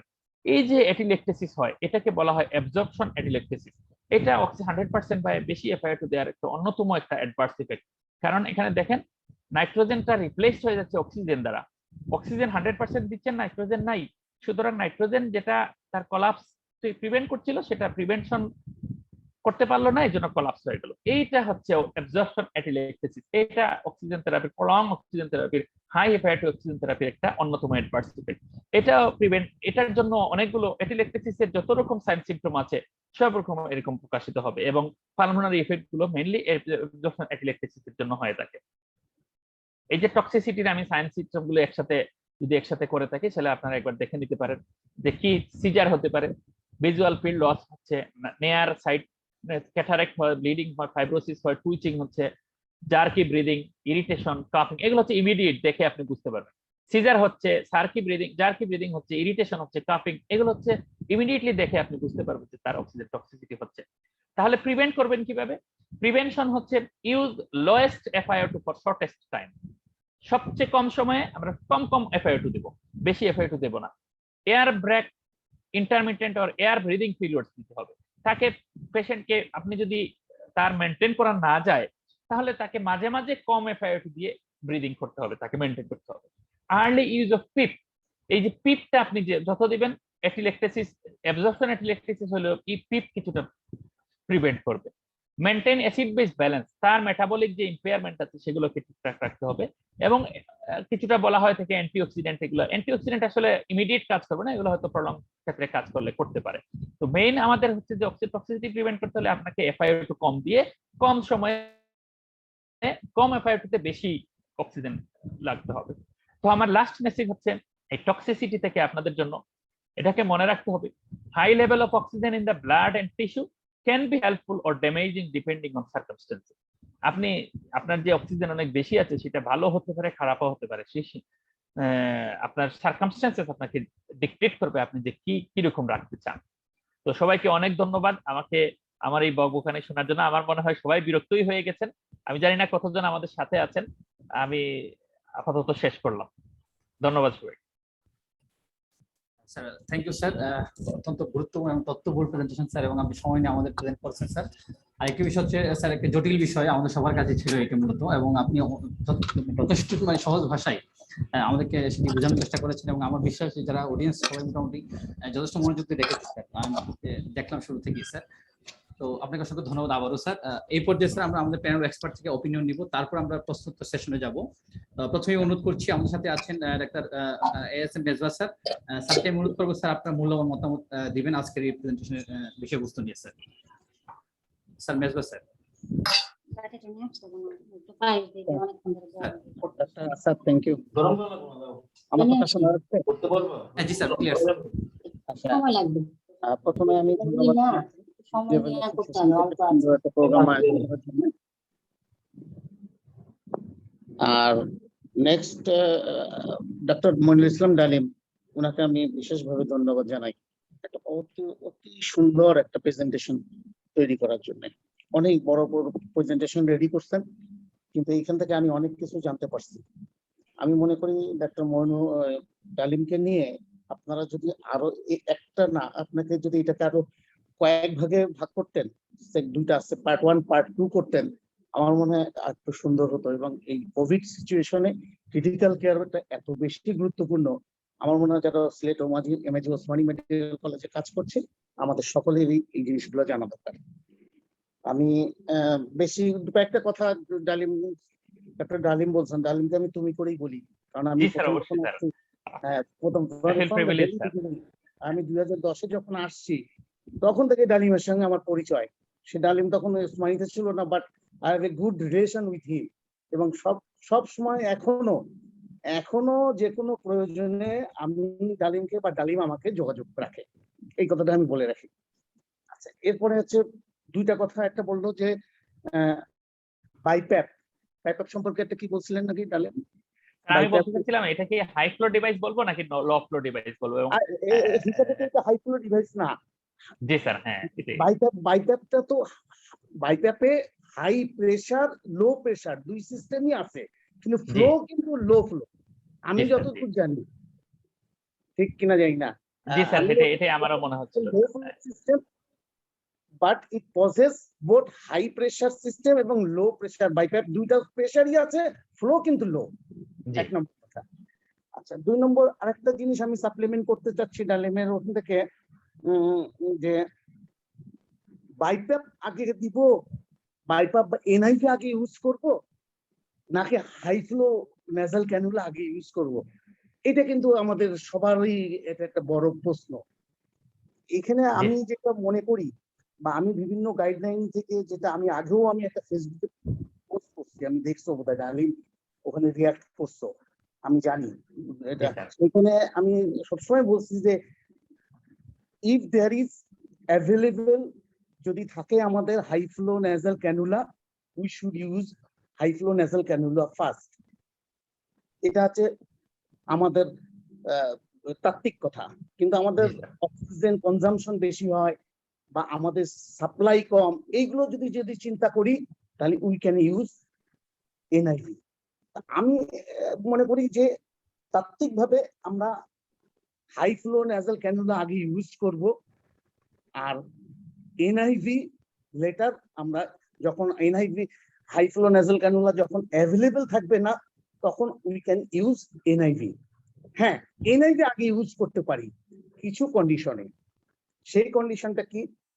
যদি পেশেন্টের have got previous pre-existing ventilatory failure like asthma এবং COPD, this patient in this case we should use high flow NIV earlier than high flow nasal cannula. High flow nasal cannula আগে আমরা NIV ইউজ করব in case of COPD এবং asthma. এটা আমি বিভিন্ন guideline থেকে যা পড়ছি, এবং আমি প্র্যাকটিসে আমি যেটা ইউজ করি, হয়তো ওসমানীতে আমি অনেক ক্ষেত্রে চাই না, কিন্তু অন্যান্য আইসিইউতে যেগুলো চাই সেখানে আমি এই কথাগুলোই আমি তাদেরকে বলে থাকি। আরেকটা জিনিস হচ্ছে, আমি আমার কথাটা বলে আমি আমার শেষ করে যাব, আমি কুইট হয়ে যাব আর কি, এই জন্য আমি কয়েকটা কথা মেসেজ দিতে চাচ্ছিলাম। সেটা হচ্ছে যে এআরডিএস এর ক্ষেত্রে আমরা বাইপ্যাপ যখন ইউজ করব, তখন আমাদের প্রথমেই আমাদের ডিফারেন্সে চিন্তা করতে হবে whether this is the case of oxygenation failure or ventilation failure।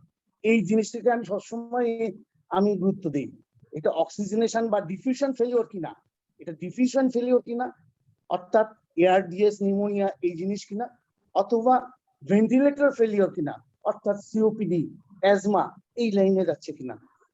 এইখানে আমাদের বাইপ্যাপে আমরা কিভাবে ইনক্রিমেন্ট করব। বাইপ্যাপে আমরা in case of oxygen diffusion failure যদি হয়ে থাকে, অর্থাৎ এআরডিএস, সেই ক্ষেত্রে আইপ্যাপ এবং ইপ্যাপ ইনক্রিমেন্টালি আমরা ইউজ আস্তে আস্তে বাড়াবো। যদি আমরা অপটিমাম টার্গেট না আসা পর্যন্ত আইপ্যাপ মনে করেন আমরা প্রথমে 5 দিলাম, আর 12 দিলাম হচ্ছে আইপ্যাপ দিলাম 12, আর ইপ্যাপ দিলাম 6। আমি যদি দেখি যে এটা এআরডিএস বা নিউমোনিয়া হয়ে থাকে, আমার যদি অ্যাচিভ না হয়, আমি বোথ আইপ্যাপ ইপ্যাপ দুটাই আমি বাড়াবো। But in case of COPD আমরা সেক্ষেত্রে কি করব, কি আইপ্যাপকে আমরা মোটামুটি ফিক্স রাখবো, ইপ্যাপকে আমি আবার বলি যে আইপ্যাপকে আমরা গ্র্যাজুয়ালি বাড়াবো, কিন্তু যেটা আমাদের এক্সপেক্টরি ইপ্যাপ যেটা সেটাকে আমরা মোটামুটি ফিক্স রাখবো, আর আইপ্যাপকে আমরা গ্র্যাজুয়ালি বাড়াবো। এই জন্য যখন আমরা একটা এনআইভি ইউজ করব, আমরা দেখবো যে whether the patient is suffering from oxygenation failure or diffusion failure or from ventilatory failure, এইটার উপরে সেট করে আমাদের সেটিংটা ঠিক করতে হবে। আর ডালিম যদি আরো কোনো কিছু আরো কিছু যদি যোগ করতে চাও বলতে পারো। না স্যার, না আমি বুঝতে পারলাম স্যার, আমার একটু ক্লিয়ার কনসেপশন একটু প্রবলেম ছিল, আমি ক্লিয়ার করে নিলাম স্যার, এই জন্য আপনার হেল্প চেয়েছিলাম। ধন্যবাদ। Thank you. আমি ধন্যবাদ জানাচ্ছি সবাইকে আমাকে এখানে কথা বলার সুযোগ দেওয়ার জন্য। Thank you all. আপনি টাকায় আমরা সম্মানিত বোধ করছি স্যার, আমাদের খুব ভালো লেগেছে। Thank you sir Mehbub sir, আপনার মূল্যবান সময় আমাদের সাথে শেয়ার করার জন্য। এই মুহূর্তে আমরা মূল্যবান মতামত শুনবো আমাদের আজকের চিফ গেস্ট যিনি আমাদের শ্রদ্ধেয় শিশু বসক স্যার। স্যার আপনার মূল্যবান মতামত শুনতে চাইছি। Thank you. শোনা যাচ্ছে তো আমাকে? জি স্যার। জি স্যার। আচ্ছা, আমি মাইনুল ইসলাম ডালিমকে ধন্যবাদ জানাচ্ছি। প্রায় 2 ঘন্টারও অধিক সময় ধরে সে অনেক কষ্ট করে এই প্রেজেন্টেশনটা দেওয়ার জন্য অনেক তথ্য সে আমাদেরকে দিয়েছে। আমি একদম প্রতিটা বা মানে কথাই তার শুনেছি এবং অ্যাকচুয়ালি খুব তথ্যবহুল। এবং এই কোভিড সিচুয়েশনে যারা ফ্রন্টলাইনে কাজ করছে, যারা এই অক্সিজেন এসকেলেশনের জন্য কিভাবে এসকেলেটিং থেরাপিতে অক্সিজেন ধীরে ধীরে বাড়িয়ে যেতে হবে, তাদের জন্য আমার মনে হয় এটা অত্যন্ত উপকার হবে। এবং প্র্যাকটিক্যালি কাজ করে কিন্তু আসলে এই জিনিস কাজ করতে গেলে এই তথ্যগুলি অত্যন্ত দরকার। হ্যাঁ, আমরা কিন্তু অনেক সময় দেখা যায় আমাদের কাছে কিন্তু ডিভাইসটা আছে, কিন্তু অনেক ক্ষেত্রে আমরা ডিভাইসটা কিভাবে ব্যবহার করতে হবে আমরা হয়তো অনেক সময় কিছুটা একটু নলেজ দরকার, টেকনিক্যাল নলেজ। এই জিনিসটা সে অনেক কিছু তথ্য সরবরাহ করছে, এই জন্য আমি ডক্টর ডালিমকে অনেক ধন্যবাদ জানাই। তো আমার মনে হয় যে সে যেটা বলেছে তার উপরে তার কোনো কিছু নাই। অক্সিজেন এসকেলেশনটা যেটা আছে সেটা ধীরে ধীরে ডিভাইসগুলো একটা পর একটা কোন ডিভাইসকে কখন ব্যবহার করতে হবে সেটা আমার মনে হয় মিড লেভেল ডাক্তার যারা শুনেছেন আমরা সবাই সহ আমাদের সবার কাছে একটা গুরুত্বপূর্ণ মেসেজ চলে গেছে। একটা খুব চমৎকার জিনিস সে বলেছে যে এই অক্সিজেন একটা ড্রাগ, ঠিক ড্রাগের মতোই এটা যেমন প্রয়োজন আছে, কখন প্রয়োজন হয় সেটা দেখানো হলো, হাইপোক্সিমিয়া যখন হয়, আবার এটা ড্রাগের মতো সাইড এফেক্টও আছে, যখন ওভারডোজ হয়ে যায় তখন তার সাইড এফেক্টও আছে। So it's very well, it's behaving like a drug. কাজে এর ব্যবহার সম্পর্কে কখন দিতে হবে ঠিক ড্রাগের মতো এসে বিহেভ করছে। তার ইন্ডিকেশন আছে, তার ডোজ আছে, তার ডোজ বাড়ানো কমানো আছে এবং তার টক্সিসিটি আছে। তো এই সবগুলা দেখে শুনে বুঝে আমরা আশা করি এই সুন্দর একটা প্রেজেন্টেশনের পরে আমরা আগে যেভাবে অক্সিজেন ব্যবহার আমরা আরো সুন্দরভাবে আমাদের কোভিড পেশেন্টের এখানে প্র্যাকটিক্যাল ফিল্ডে আমরা আশা করি অক্সিজেনটা ব্যবহার করতে পারবো। যারা শুনছিলেন সবাইকে ধন্যবাদ এবং আমাকে এই অনুষ্ঠানে মানে আমন্ত্রণ জানানোর জন্য আমি কৃতজ্ঞতা জানাচ্ছি সবাইকে ধন্যবাদ। ধন্যবাদ স্যার। আসলে স্যার আপনার উপস্থিতি আমাদের জন্য অনেক গর্বের বিষয় ছিল স্যার। আমরা আপনার কাছে কৃতজ্ঞ স্যার। এই পর্যন্ত অডিয়েন্সকে কাছ থেকে প্রশ্ন নিব। অডিয়েন্স যে কেউ প্রশ্ন করতে পারেন, আপনি একটু আনমিউট করে প্রশ্নটি করবেন, আমাদের স্যাররা সেই প্রশ্নের আনসার করবেন। সব অডিয়েন্সকে দৃষ্টি আকর্ষণ করছি।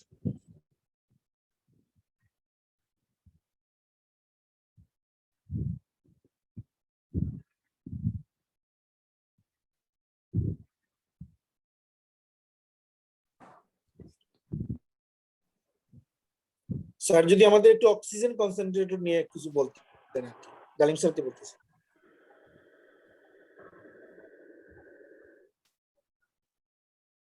ধন্যবাদ ডক্টর হাফিজ।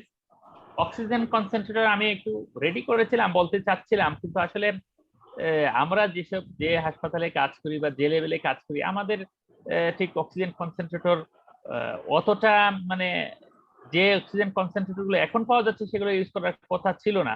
যদিও আমরা কিছু কিছু ইউজ করছি কিছু কিছু ওয়ার্ডে, কারণ আমাদের সব জায়গায় সেন্ট্রাল লাইন বা আমরা একটু সাফিসিয়েন্সির অভাব আছে। তবে এই কোভিড সিচুয়েশনে, কোভিড এরাতে অক্সিজেন কনসেন্ট্রেটর খুব ভালো একটা ডিভাইস বলে আমি মনে করি।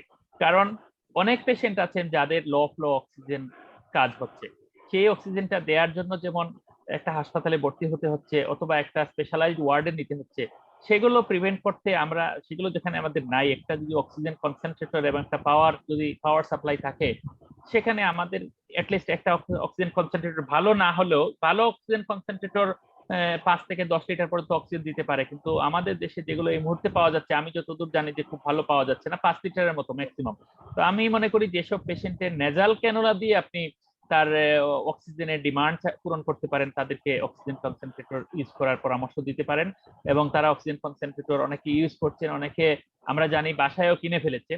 এটাও যে খুব যে খারাপ এরকম না, যদি একটু সচেতন মানুষজন যারা বিশেষ করে ডক্টর ফ্যামিলি বা যাদের ফ্যামিলিতে একজন ডক্টর আছেন, নার্স আছেন, তিনি যদি একটু সুপারভাইজ করতে পারেন তাহলে বাসায় একটা কনসেন্ট্রেটর ইউজ করা যেতেই পারে। এবং যেখানে আমাদের যেমন আমরা জানি যে আমাদের হাসপাতালের বড় ইউজ করতে পারছি না শুধু অক্সিজেনের অভাবে, এই মুহূর্তে বলতে গেলে অক্সিজেনের অভাব বলতে অক্সিজেনের স্ট্র্যাটেজিক প্রবলেম এবং অক্সিজেনের ডেলিভারি সিস্টেম না থাকে, সেক্ষেত্রে একটা অক্সিজেন কনসেন্ট্রেটর একটা বিকল্প হতে পারে। সেই ক্ষেত্রে অ্যাম্বিয়েন্ট এয়ার থেকে সে অক্সিজেন তৈরি করতে পারছে। এবং তবে আমাদের দেশে খুব ভালো ডিভাইস পাওয়া যাচ্ছে না। এই ডিভাইসগুলো সব ক্ষেত্রেই হাই ফ্লো নেজাল ক্যানুলা যেরকম এনআইবি গুলো আসলে খুব ভালো কোয়ালিটির ডিভাইস আসে না। ভালো কোয়ালিটির ডিভাইস হলে oxygen concentrator is a good option. Thank you. ধন্যবাদ স্যার।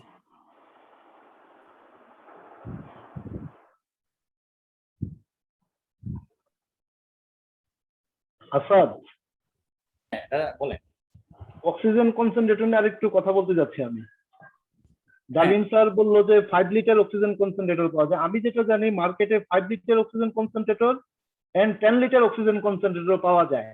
কোনো কোনো জেলায় আমি যতটুকু জানি যে তারা অপারেশনেও করতে গিয়ে তারা ওই সিলিন্ডার ইউজ না করে অক্সিজেন কনসেন্ট্রেটর ইউজ করে। এই সম্পর্কে ডালিম স্যার কাছ থেকে জানতে চাই যে আরেকটা বিষয় oxygen concentrator is it high flow device or low flow device? 5 লিটারও দেওয়া যায়, 10 লিটারও দেওয়া যায়। মানে 5 লিটার আমি যতটুকু জানি, আমি বিএমএ মার্কেটে একটু যোগাযোগ করছিলাম আসলে নিজের জন্য, নিজের ফ্যামিলির জন্য, যে ইয়ে করে রাখা যায় কিনা। আমি যেটা জানি 5 লিটার অক্সিজেন কনসেন্ট্রেটর ওরা 45,000 টাকায় বিক্রি করে, এন্ড 10 লিটার অক্সিজেন কনসেন্ট্রেটর গুলো 85,000 টাকায় বিক্রি করে তারা। ধন্যবাদ এই সম্পর্কে একটু বলুন। হ্যাঁ প্রশান্ত, আসলে অক্সিজেন ডিভাইস জেনারেটর ভালো জিনিস। অক্সিজেন কনসেন্ট্রেটর যে mini type of oxygen generator, এটা এমবিএন্ট নিয়ে করে, কিন্তু ব্যাপারটা হচ্ছে যে এটা ডিভাইস স্পেসিফিক। আপনি কি ডিভাইস, কোন কোয়ালিটির, কোন ব্র্যান্ডের ডিভাইস। আমি যেটা আগেও বললাম যে বাংলাদেশে ভালো এখন পর্যন্ত আমি দেখিনি, আমাদের সিলেটে যেগুলো আসে খুব ভালো আসেনি, যে হয়তো ভালো ইম্পোর্ট করলে ভালো আসবে। আর দুই রকম আছে, 5 লিটার এবং 10 লিটারের। 5 লিটার যেটা, সেটাতে 5 লিটার দেওয়ার কথা, অ্যাকচুয়ালি 5 লিটার দিতে পারে না। তো যারা 10 লিটার কিনতে পারছে তারা মোটামুটি একটা এভারেজ লেভেলের পাচ্ছে 5 থেকে 7 লিটার, কারণ এগুলো কয়েকদিন পরেই ভালো কাজ করে না। আর এগুলো অবশ্যই লো ফ্লো ডিভাইস, এগুলো মোটেও হাই ফ্লো ডিভাইস না, এগুলো লো ফ্লো ডিভাইস। এবং এটাতে ম্যাক্সিমাম 10 লিটার দেওয়ার কথা, কিন্তু 10 লিটার জেনারেট করতে পারে না। এটা ডিভাইসের প্রবলেম, ডিভাইস ভালো ডিভাইস না কিনলে। আর এনএসটির সাথে যেটা বলছেন যে হ্যাঁ, যদি ভালো ডিভাইস হয় এবং পেশেন্টের যদি 10 লিটার এনশিওর করতে পারে, তো এনএসটির সাথে তো আসলে 10 লিটার অক্সিজেন সবসময় লাগে না। এনএসটির সাথে প্রতি মিনিটে আমরা 3 লিটার 4 লিটার অক্সিজেন ইউজ করে থাকি। সেই ক্ষেত্রে যদি এই অক্সিজেন জেনারেটর যেটা কনসেন্ট্রেটর, সেটা যদি খুবই ভালো হয় এবং এটা রিলায়েবল হয় এবং সেখান থেকে যদি কন্টিনিউয়াসলি সাপ্লাই দিতে পারে কোনো মানে খারাপ অবস্থা ছাড়া, তাহলে ইউজ করতে পারবে। তবে সেক্ষেত্রে আমার পরামর্শ থাকবে যে অবশ্যই যদি অ্যানেস্থেসিয়ার মতো এরকম একটা ঝুঁকিপূর্ণ কাজে যদি এটা ইউজ করতে হয়, অবশ্যই সাবস্টিটিউট রেখে ইউজ করতে হবে। সেই সাবস্টিটিউট হতে পারে আরেকটা সচল জেনারেটর, হতে পারে একটা ছোট সিলিন্ডার, এরকম। শুধুমাত্র একটা solely একটা ডিভাইস দিয়ে এই অ্যানেস্থেসিয়ার মতো ঝুঁকিপূর্ণ কাজ করা উচিত হবে না, কারণ সেখানে যদি কোনো কারণে এটা ডিভাইসটা ফেল করে তাহলে কিন্তু ম্যাসাকার হয়ে যেতে পারে। আর অবশ্যই এটা ডিভাইস স্পেসিফিক। বিএমএ তে যদি এখন ভালো মার্কেটে যদি আসে, অবশ্যই ভালোগুলো ইউজ করা যাবে এবং জেনারেটর কন্টিনিউয়াসলি যদি এটা যে কোনো ডিভাইসের ক্ষেত্রে, ইলেকট্রনিক ডিভাইস আপনি যত ভালো কিনতে পারবেন, ভালো দামের। যেমন আমি হাই ফ্লো নেজাল ক্যানুলা প্রথম যখন কিনেছি আমরা প্রায় 7 লাখ, ওইটা অনেক কাজ, এখনো ভালো আছে, কিন্তু পরে বাজারে 2 লাখ টাকা 1.5 লাখ টাকাতেও পাওয়া যাচ্ছে। ওগুলো ওই 2 দিন 3 দিন ইউজ করার পরে আর কাজ দিচ্ছে না, অথবা কোনো ডিভাইস জিনিস পাওয়া যাচ্ছে না, অথবা ভালো কাজ করছে না। এখন এটা হচ্ছে যে আপনাকে ডিভাইস স্পেসিফিক, কোন ডিভাইসটা কিনলেন, কোথা থেকে কিনলেন, কিভাবে কাজ করছে, কোন ব্র্যান্ডের, সেই অনুযায়ী। স্যার এটা কি স্যার কোনো ধারণা আছে কিনা যে কোন ব্র্যান্ডেরটা ভালো? আমি যতটুকু জানি যে ফিলিপসের নাকি আছে অক্সিজেন কনসেন্ট্রেটর, এগুলো নাকি ভালো। এই সম্পর্কে ফিলিপসের, হ্যাঁ ফিলিপসের সিপেপ, বাইপেপ এবং অক্সিজেন কনসেন্ট্রেটর সবগুলোই ভালো ফিলিপসের। এবং ফিলিপসের হাইফ্লো নেজাল ক্যানুলা সরাসরি ওরা আনে নাই, কিন্তু হাইফ্লো নেজাল ক্যানুলার মধ্যে সবচেয়ে ভালো, যেটা আপনারা সবাই জানেন, হাইফ্লো নেজাল ক্যানুলা প্রায় সিনোনিমাস ফিশার প্যাকেলের সবচেয়ে ভালো। এবং অক্সিজেন কনসেন্ট্রেটরের ব্যাপারে আমি খুব কম ইউজ করেছি, আমাদের আইসিতে তো ইউজ করতে হয় না, এই জন্য আমি আসলে খুব বেশি ভালো জানি না, তবে ফিলিপস ভালো এই পর্যন্ত জানি।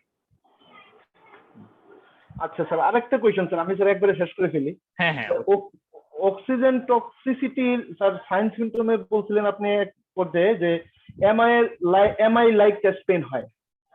আসলে কি এটা কি MI like central chest pain হয় নাকি? না, এটা হচ্ছে যে সাবস্টার্নাল চেস্ট পেইন সেটা মেইনলি ব্রঙ্কাইটিসের জন্য হচ্ছে এবং এটাতে লাং ফাইব্রোসিস হওয়ার কারণে পালমোনারি হাইপারটেনশন হয়। পালমোনারি হাইপারটেনশনও কিন্তু অনেক পেইনফুল কন্ডিশন। আপনারা যদি যারা কার্ডিওলজিতে আছে, যারা মেডিসিন আছে, পালমোনারি হাইপারটেনশন পালমোনারি হাইপারটেনশনে কিন্তু স্যার সেন্ট্রাল চেস্ট পেইন হয়। তাহলে কি central chest pain? Mainly substernal pain হচ্ছে। সাবস্টার্নাল হচ্ছে মেইনলি হচ্ছে যে মেকানিক্যাল প্রবলেম। এটা হচ্ছে যে ট্রাকিয়াইটিস, ব্রঙ্কাইটিস এই টাইপের অসুখ হচ্ছে পেশি। এবং এটার যখন কনসিকুয়েন্সে যখন আপনার এই ডিজিজগুলোর জন্য যখন পালমোনারি হাইপারটেনশন আলটিমেটলি ডেভেলপ করছে, তখন পেশেন্টের কিছুটা মানে সেন্ট্রাল চেস্ট পেইন শুরু হয়ে যায়। তখন মনে হয় যে পেশেন্ট এমআই তে চলে যাচ্ছে, এরকম মনে হয় পেশেন্ট। ঠিক আছে স্যার, থ্যাংক ইউ স্যার।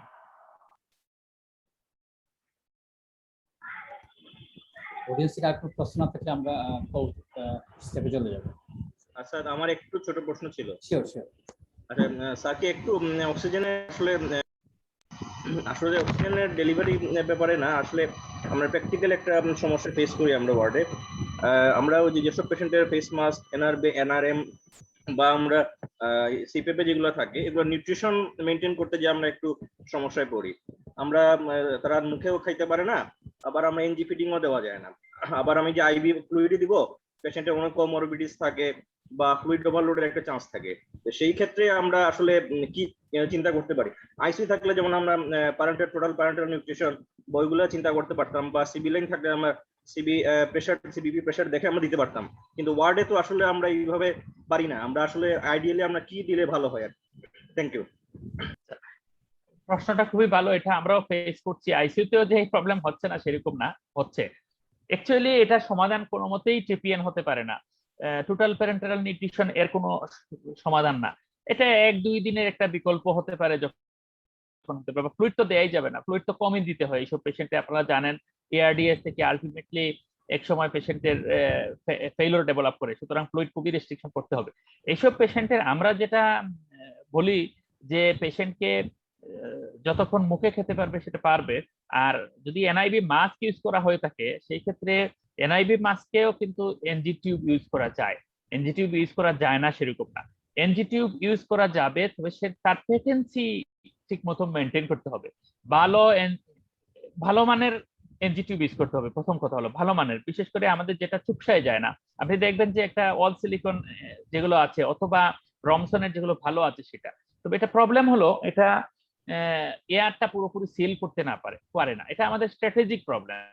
আমাদেরকে যেটা করতে হবে, ভালো করে সিল করার পরেও একটা এনজি টিউব রাখতে হবে। কিন্তু আমরা কিন্তু মেইনলি যে ফ্লুইড আমরা দিতে পারছি না, এটার জন্য কিন্তু ফিডিং বন্ধ না। ফিডিং বন্ধ হচ্ছে পেশেন্টের আমরা তার এজিটেশন, রেস্টলেসনেস, সে শুয়ে একবার বসে একবার, এইসব প্রিভেন্ট করতে পারছি না। শুধু অক্সিজেন যে থেরাপি না, সেটাকে মাথায় নিতে হবে।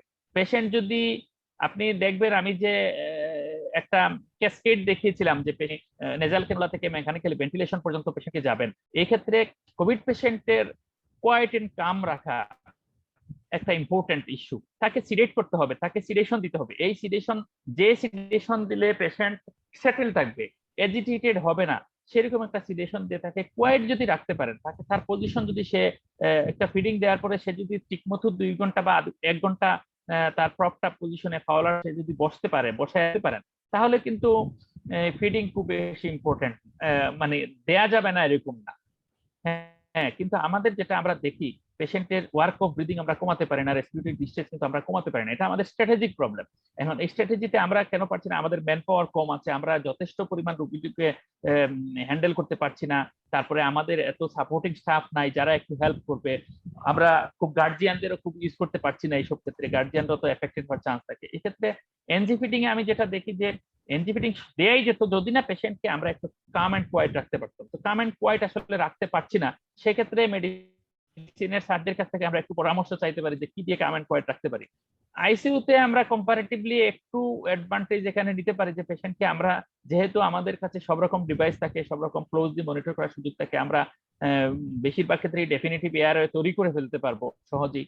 সেক্ষেত্রে আমরা একটু ঝুঁকি নিয়ে পেশেন্টকে সিডেট করতে পারি। কিন্তু ওয়ার্ড কেবিনগুলোতে এরকম সিডেট করা একটু রিস্কি পেশেন্টকে, তার এডিকুয়েট সবকিছু না রেখে। এক্ষেত্রে আমি একটা যেটা বলতে পারি, পেশেন্টকে আপনারা রেসপিরেটরি মেডিসিনের স্যার আছেন, স্যারের কাছে পরামর্শ নিয়ে কোন এনজিওলাইটিকটা একটু বেশি ইউজ করা যায়, রেসপিরেটরি ডিপ্রেশন বা পেশেন্টের সেন্ট্রাল ডিপ্রেশন কম করে এই টাইপের যদি একটা এনজিওলাইটিক ইউজ করা যায়, তাহলে আমার মনে হয় এক্ষেত্রে পেশেন্টকে যদি একটু কোয়াইট রাখতে পারি তাহলে ফিডিং এনশিওর করতে পারি। আর একেবারে যে পেশেন্টকে প্যারেন্টাল নিউট্রিশন দেয়া যাবে না সেরকম কিন্তু না।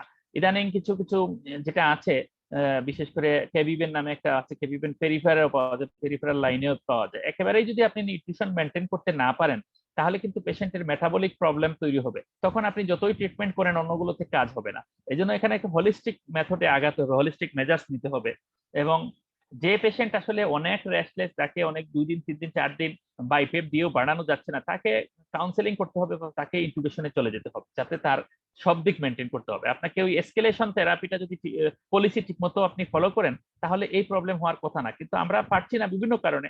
আমার 380টা বা 350টা বেডের জন্য আইসিইউ আছে 8টা, আমি কিভাবে হ্যান্ডেল করব? আপনি তো ওই ওয়ার্ডেই ম্যানেজ করতে হবে। সুতরাং এটা একটা বিরাট প্রবলেম। এটা আসলে আমরা মেডিসিনের স্যারদের বলবো যে সিনিয়র স্যাররা আছেন তাদের একটু পরামর্শ নিতে হবে এইসব জায়গায়। আচ্ছা, তবে টিপিএন ইউজ করা যাবে, টিপিএন না, প্যারেন্টাল নিউট্রিশন মাঝে মাঝে ইউজ করা যাবে। একটা আপনি যদি ভালো একটা ক্যানোলা করে, আর বেশিরভাগ যেটা হয় ক্যানোলাটাও খুব খারাপ হয়, ওয়ার্ড গুলোতে দেখা যাচ্ছে 22 ক্যানোলা দিয়ে করে দিচ্ছে। এগুলো না করে একটু প্র্যাকটিস করতে হবে wide bore cannula. Wide bore cannula 18 না পারেন 20 যদি একটা পারেন ভালো জায়গায় দিতে পারেন, তাহলে কিন্তু একটা মাঝে মাঝে একটা আপনি একটু নিউট্রিশন প্রোভাইড করতে পারেন। আরেকটা অপশন হতে পারে, তাকে যদি একেবারেই কিছু পারছেন না সেই ক্ষেত্রে আমরা যেটা করি, যাদের টোটাল প্যারেন্টাল নিউট্রিশন প্রোভাইড করতে পারে বা যাদেরকে কিছুটা আমরা প্রিভেন্ট করতে চাই, সেক্ষেত্রে 25% glucose with neutralisation short term একটা পলিসি হতে পারে তার এটার জন্য। আর তার ইলেকট্রোলাইট ইমব্যালেন্স প্রিভেন্ট করার জন্য তাকে ইলেকট্রোলাইট মেজার করে করে সেই অনুযায়ী তাকে যদি কিছুটা সাপোর্ট দেওয়া যায়, এটা কিন্তু মোটেও কোনো মানে ভালো স্ট্র্যাটেজি না। তারপরেও বলছি, একেবারেই যাকে আপনি কোনো তার ক্যালোরি মেনটেন করতে পারবেন না, তার ক্যালোরিটা মেনটেন করাও একটা ইস্যু, কিন্তু সেটাকে মাথায় নিতে হবে। 25% গ্লুকোজ, তারপরে প্রোটিন সলিউশন, এগুলো কিছুটা একটা বিকল্প অপশন 2-1 দিনের জন্য, short term, not for strategic. বড় বড় কিছু করা যাবে না এটা দিয়ে। আচ্ছা ডাক্তার ডালিম, স্যার। আমার একটা প্রশ্ন আছে। হ্যাঁ স্যার। যে একটা পেশেন্ট কোভিড পেশেন্ট, সে এনআইভি তে আছে, কতদিন আমরা এনআইভি তে রাখতে পারবো? কতদিন এনআইবি তে রাখতে পারবো? স্যার, এটা পেশেন্টের দিন দিয়ে যদি হিসাব করি, এনআইবি আপনি জানেন স্যার, এনআইবি আপনারাই ট্রিটমেন্ট দেন, এনআইবি কিন্তু অনেক পেশেন্টের ক্রনিক্যালি ইউজ করতে পারেন। কোভিড এর ক্ষেত্রে তো নিশ্চয়ই আমরা ক্রনিক্যালি ইউজ করবো না। আমার যেটা আমার এক্সপেরিয়েন্স বা আমি যেটা দেখতে পাচ্ছি আমাদের আইসিইউতে, আমি যেটা করছি এনআইবি তে যদি পেশেন্টের পার্শিয়াল প্রেসার অফ অক্সিজেন তার আমরা মেনটেন করতে না পারি, তাহলে স্যার আমি 3 দিনের বেশি আসলে এলাও করছি না। 3 দিনের বেশি দিলে আমি দেখছি 72 আওয়ার্স পার হয়ে গেলে পেশেন্টের বিভিন্ন রকম প্রবলেম শুরু হচ্ছে।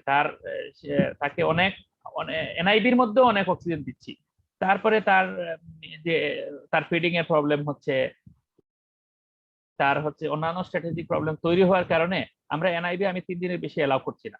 না করে আমি সেটাকে হয় রোগীর লোকজনকে কনভিন্স করে আমি ইনকিউবেশনের দিকে যাচ্ছি, অথবা তাকে আমি এনআইবি থেকে ডিসেলেটিং করে তাকে তার এই হাইপোক্সিয়াকে অ্যাকসেপ্ট করে নিয়ে তাকে আমি মাস্কে চলে যাচ্ছি, মাস্ক এমনকি ক্যানোলাতেও যাচ্ছি। কারণ এনআইবি স্যার 3 দিনের বেশি 4 দিন 5 দিন দিলে পেশেন্টের যেটা হচ্ছে আলটিমেটলি পেশেন্টের কিন্তু কোনো এক্সপিরেশন হচ্ছে, নিউমোনিয়া হচ্ছে, বিভিন্ন রকম প্রবলেম তৈরি হচ্ছে, এমনকি পেশেন্টের ওরা ফেসে যে আলসারেশন হচ্ছে সেটাও খুব খারাপ। পরে দেখা যায় একটা ভালো মাস্ক বসানো যাচ্ছে না।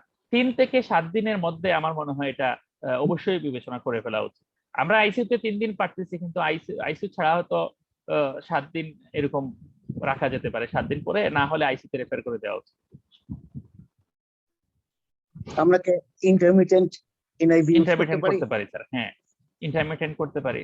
এবং সেক্ষেত্রে আমার নিউট্রিশনটা যদি সেখানে হ্যাঁ তা তো অবশ্যই করা যাবে স্যার। এবং এনআইবি তে তো এটা স্ট্র্যাটেজিও স্যার, আপনি জানেন যে কন্টিনিউয়াসলি পেশেন্টকে আমরা দিচ্ছি না, আমরা সেই পেশেন্টকেই দেব যাকে কিছুটা তাকে একটা যে এফআই একটু কম দিয়ে অক্সিজেন ব্রেক দিতে পারি, এয়ারওয়ে ব্রেক দিতে পারি, সেরকম পেশেন্টকে এনআইবি দেব। এনআইবি কিন্তু আপনি জানেন স্যার ইন্ডিকেশনের মধ্যে, কন্ট্রা ইন্ডিকেশনের মধ্যেই আসে যে পেশেন্ট আনকনশিয়াস হয়ে গেছে, অথবা যে পেশেন্ট খুবই রেস্টলেস, খুবই এজিটেটেড, এবং যে পেশেন্ট মোটেও কনভেনিয়েন্ট টু ইউজ না হেল্প করে, তাকে তো রাখা যাবে না, তাতে রাখাই যাবে না। সুতরাং তাকে মাঝে মাঝে এমনিই খুলে দিতে হয়। সেই ক্ষেত্রে আমরা অন্য যে ডিভাইসগুলো আছে সেগুলো ডিভাইস দিয়ে কিছুটা হাইপোক্সিয়া অ্যাকসেপ্ট করে নিয়ে তাকে এই গ্যাপটা দিই। আচ্ছা, আমার লাস্ট একটা কোশ্চেন আছে, সেটা হচ্ছে যে আমরা এনআরভি 48 ঘন্টা বা 72 ঘন্টা ইউজ করলাম, বা আমরা এনআরভি ইউজ না করে বাইপাস করে আর্লি ইনটিউবেশন করতে পারি কিনা, এবং আর্লি ইনটিউবেশনের এটা নিয়ে খুব কথাবার্তা ইদানিংকালে হচ্ছে, ইনটিউবেশন পেশেন্টের আউটকাম ভালো হয়, এই কথাটার ব্যাপারে আপনার একটু মতামত জানতে চাই। ডেফিনেটলি স্যার, আমি আর্লি ইনটিউবেশনের অনেক পক্ষে, কারণ হচ্ছে আর্লি ইনটিউবেশন হচ্ছে যে পেশেন্টের জন্য, কারণ স্যার আপনি দেখেন হাইপোক্সিয়াতে আমি যত অক্সিজেন দিচ্ছি, দিয়ে পেশেন্টকে ওয়েট করতে করতে আপনি শুধুমাত্র কিছুটা অক্সিজেন তাকে দেওয়ার চেষ্টা করছেন, কিন্তু তার অন্যান্য যে লাংসের যে প্রবলেম গুলো হচ্ছে সেগুলোকে আমরা অত অ্যাড্রেস করার সুযোগ পাচ্ছি না, এবং হাইপোক্সিয়া নিজে থেকে যাচ্ছে, ইমপ্রুভ হচ্ছে না। এই যে কন্টিনিউয়াসলি যে হাইপোক্সিয়া রেখে যাচ্ছে, এই হাইপোক্সিয়ার জন্য যেসব প্রবলেম হচ্ছে সেই প্রবলেমকে ওভারকাম করার আগেই তাকে ইনটুবেট করে দিতে হবে। ইনটুবেট করার জন্য আমি বলি স্যার, আমার কাছে মনে হয় যেটা পেশেন্টের যখন আমরা দেখবো যে তার হিউজ ইনফ্লামেটরি রেসপন্স হয়েছে, বা আমরা মার্কার দিয়ে যদি বুঝতে পারি যে তার হিউজ ইনফ্লামেশন হয়ে গেছে, ইনফ্লামেশনের মার্কার অনেক বেশি, এবং ইন্টারলিউকিন 6 ইদানিং আমাদের করার সুযোগ আসছে, সেখানে যদি আমরা যদি স্যার তাকে এআরডিএস এর দিকে যাচ্ছে, তার যদি মনে করি যে এআরডিএস হবে এইসব পেশেন্টের, যাকে প্রেডিক্ট করা যায়, সেই ক্ষেত্রে আর্লি ইনটিউবেশন কিন্তু ভেরি গুড অপশন। ইনটিউবেশনে আমার যেটা মনে হচ্ছে স্যার, আমাদের বেশিরভাগ হচ্ছে যে ইনটিউবেশনে পেশেন্ট খারাপ হচ্ছে, এটা আমার মনে হচ্ছে স্যার শুধু কোভিড এর জন্য হচ্ছে না। ইনটিউবেশনে আপনি জানেন স্যার, ইনটিউবেশনে যখন একটা পেশেন্ট যায় তাকে সর্বোচ্চ ইন্টেনসিভ কেয়ার দিতে হবে। তার রেশিও দেখেন আপনি 1:1 নার্স লাগবে, 2:2 বা 4:1 একজন ডক্টর লাগবে, তার সাপোর্টিং স্টাফ লাগবে একটা ইনটিউবেশনের পেশেন্টকে মেনটেন করতে। বিশেষ করে এআরডিএস এ যখন আমরা পেশেন্টদের দিই, তাকে লো টাইডাল ভলিউম এবং আমরা হাই পিপি দিচ্ছি, এইসব পেশেন্টকে মেনটেন করার জন্য বা তাকে প্রোনিং করে রাখার জন্য যতটুকু ম্যান পাওয়ার এবং আমাদের লজিস্টিক সাপোর্ট দরকার, আমরা সেগুলো প্রোভাইড করতে পারি না স্যার।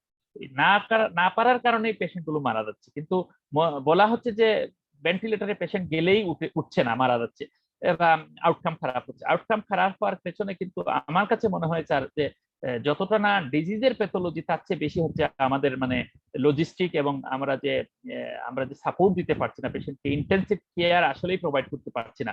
আপনি যদি বিভিন্ন জায়গায় দেখবেন যে যেখানে খুব ভালো ইন্টেনসিভ থেরাপি দেওয়া সম্ভব হচ্ছে পেশেন্টের, এবং পেশেন্ট যদি অন্যান্য কমরবিডিটি যদি ভালো করে কোপ আপ করা হয় এবং তাকে অ্যাড্রেস করে চিকিৎসা দেওয়া হয়, আবার তো অনেক পেশেন্টই কিন্তু উঠছে স্যার। এবং ইদানিং ঢাকাতেও অনেকগুলো আইসিইউতে, এমনকি সরকারি আইসিইউতেও পেশেন্ট উঠা শুরু হয়েছে, এবং আমাদের এই হাসপাতালেও কিন্তু আমরা 3-4টা পেশেন্ট অলরেডি আমাদের রিকভার করেছে, যেগুলো কোভিড একেবারেই পজিটিভ ছিল, এবং সেগুলো হাইলি কমপ্লিকেটেড অবস্থায় আমাদেরকে, সেক্ষেত্রে আর্লি যদি করা যায় আরো ভালো রেজাল্ট পাওয়া যাবে। এবং বেটার, খুব খারাপ এক্সপিরিয়েন্স হচ্ছে স্যার, গত 2-3 সপ্তাহে আমাদের খুব ইয়াং লোকজন মারা যাচ্ছে। এগুলো ভেন্টিলেশন দিতে আমরা দেরি করছি, অথবা আমাদের কাছে আস্তে আস্তে যখন ভেন্টিলেশন দিচ্ছি, তখন আর ভেন্টিলেশন দিয়ে পেশেন্টকে রাখাই যাচ্ছে না। এইসব পেশেন্টকে আসলে, ইয়াং পেশেন্টকে আপনি জানেন স্যার, এরা খুবই এজিটেটেড থাকে, ইরিটেটেড থাকে, এদেরকে নন ইনভেসিভ দিয়ে আসলে মোটেও চিকিৎসা করা উচিত না, কারণ ইয়াং পেশেন্টের তার অনেক ক্যাপাবিলিটি আছে তাকে কোপ আপ করার জন্য, তার ডিজিজের সাথে ফাইট করার জন্য। এইসব পেশেন্টকে যদি সিলেক্ট করে আর্লি ইনটিউবেশনের দিকে দেওয়া যায়, তাহলে এগুলো থেকে অনেক ভালো আউটকাম পাওয়ার সম্ভাবনা আছে, এবং আমি এদের আর্লি ইনটিউবেশনে যাওয়ার পক্ষে স্যার।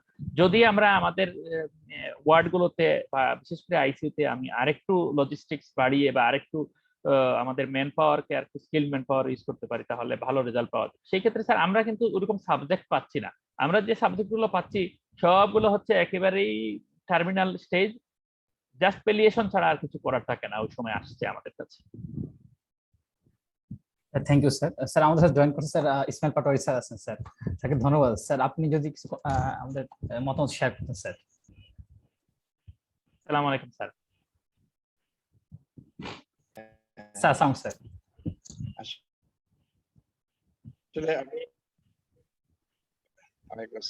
আমি তো মাত্র এখনই শুধু ঢুকলাম, ডালিমের কথাটা শুনতেছিলাম, আমি পুরো প্রোগ্রাম দেখতে পাইনি।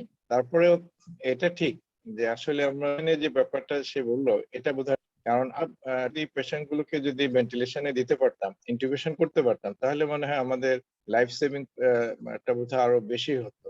আমরা আসলে খুব টাইমলি এবং জুডিশিয়াসলি বোধহয় এটা করতে পারতেছি না, এটা খুব স্বাভাবিক। আর এখানে আসলে ইম্পর্টেন্ট জিনিসটা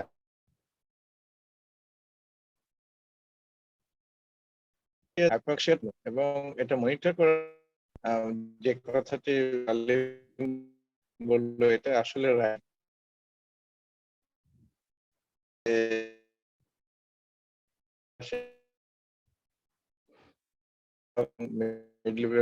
করা হচ্ছে না, সে এগ্রি করি। কারণ হচ্ছে যে, এবং আরেকটা যে জিনিসটা হচ্ছে যে আমরা অনেক সময় ওভার ট্রিটমেন্ট করে ফেলি। যেমন ক্লিনিক্যাল মনিটরিংটা হচ্ছে মোস্ট ইম্পর্টেন্ট। মানে অনেক সময় আমরা দেখি সিটি স্ক্যান খুব করা হচ্ছে এবং সিটি স্ক্যানের ফাইন্ডিংস দেখে কিন্তু অনেক সময় আমরা ডিসিশন নিই, এর সাথে এটা আসলে ঠিক না। কারণ আমাদের ক্লিনিক্যাল মনিটরিংটা হচ্ছে ইম্পর্টেন্ট। কারণ সিটি স্ক্যানে ওইটা হয়তো স্কোরিং করে আমরা বলি যে এটা মডারেট, এটা সিভিয়ার, কিন্তু তার ক্লিনিক্যালি কতটুকু সে ডিটেরিয়েট করতেছে, সেখানে অক্সিজেন স্যাচুরেশনটা কতটুকু কমতেছে, তার রেসপিরেটরি রেটটা কতটুকু, সাথে যদি ক্লিনিক্যাল আদার যে এগুলো আছে, বিশেষভাবে মার্কার গুলো আছে, সেগুলো কোরিলেট করে আমাদের ডিসিশন নেওয়া উচিত। We should treat the patient as a whole, not that we will treat the CT scan on others. এবং এই জিনিসটা কিন্তু আমরা মানে আমাদের কনসিডারেশন আনা উচিত। আমরা অনেক সময় দেখি যে সিটি স্ক্যানের ফাইন্ডিং দেখি আমরা সব মেডিকেশন গুলো একসাথে শুরু করে দিই, এটা তো আসলে ঠিক না, কোনো অবস্থাতে ঠিক না। তার ক্লিনিক্যাল প্যারামিটারের সাথে তার আদার যে এগুলো আছে, মার্কার গুলো আছে, সেগুলোকে কোরিলেট করে আগানোর দরকার।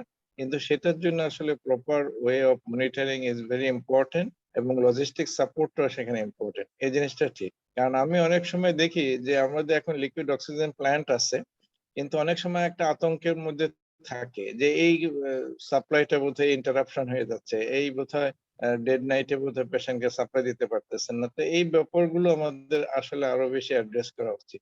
আর এই কথাটা আমরা আগে থেকে বলতেছিলাম যে এটা আসলে পলিসি মেকারদের ডিসিশন, যে সাপ্লাই ডিপেন্ডেন্ট না হয়ে আমরা যদি অক্সিজেন জেনারেশনে যদি যেতে পারতাম, হয়তো stand by liquid oxygen plant থাকতে পারতো, তাহলে কিন্তু এই যে অক্সিজেন নিয়ে যে এখন বিভিন্ন রকমের যে প্রবলেম যেগুলো আসতেছে, এগুলো আসতো না। আজকেও ন্যাশনাল পেপারে দেখলাম এই সিলেটের অক্সিজেন সাপ্লাই নিয়ে যুগান্তর একটা বিরাট রিপোর্ট করেছে যে এখানে তারা ঠিক মতো সাপ্লাই দিতে পারতেছেন। আসলে এগুলো অনেক কিছু নির্ভর করতেছে তাদের প্রোডাকশন, তাদের এখানে ইন্টারেস্ট প্লাস আদার্স ব্যাপারগুলো। সেই জন্য বড় বড় যে সমস্ত প্রতিষ্ঠানগুলো আছে সেখানে অক্সিজেন জেনারেশনের প্রতি যাওয়া উচিত, গেলে তখন এই জিনিস নিয়ে যে এখন ক্রাইসিস, এই ক্রাইসিসটা বোধহয় হতো না আর কি, এটা আমার কাছে মনে হয়। তো এই ব্যাপারটা যদি যার যে লেভেলে যেখানে সুবিধা আছে, এটা ভয়েসটা রেজ করা উচিত যে আমাদের অক্সিজেন জেনারেশনে যাওয়া উচিত, স্ট্যান্ড বাই হয়তো লিকুইড অক্সিজেন প্ল্যান্ট থাকতে হয় এবং এটা কস্ট ইফেক্টিভ। কারণ উইদিন হয়তো 2 ইয়ার্স এই কস্টটা যেটা ইনিশিয়াল যে কস্টটা যেটা বিশেষভাবে অক্সিজেন জেনারেশনে, সেটা উঠে যাবে। তো সেই জন্য এই জিনিসটা আমাদেরকে কনসিডারেশন নেওয়া উচিত। কিন্তু এখানে হয়তো অনেকের বিভিন্ন রকমের ভেস্টেড ইন্টারেস্ট থাকে, সেই জন্য তারা এই সাইডটাতে বেশি নজর দিচ্ছে না।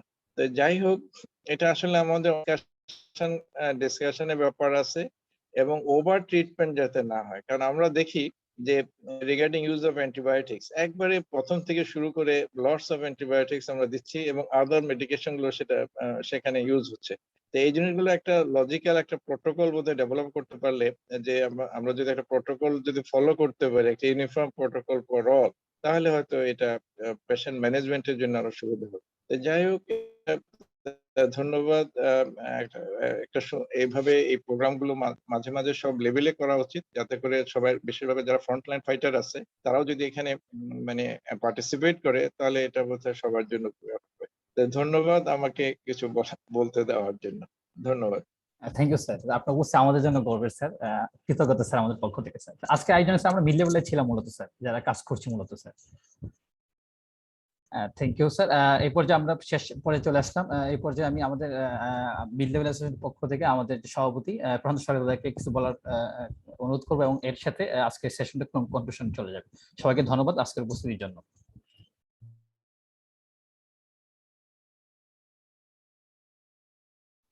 আনমিউট করে কথা বলেন।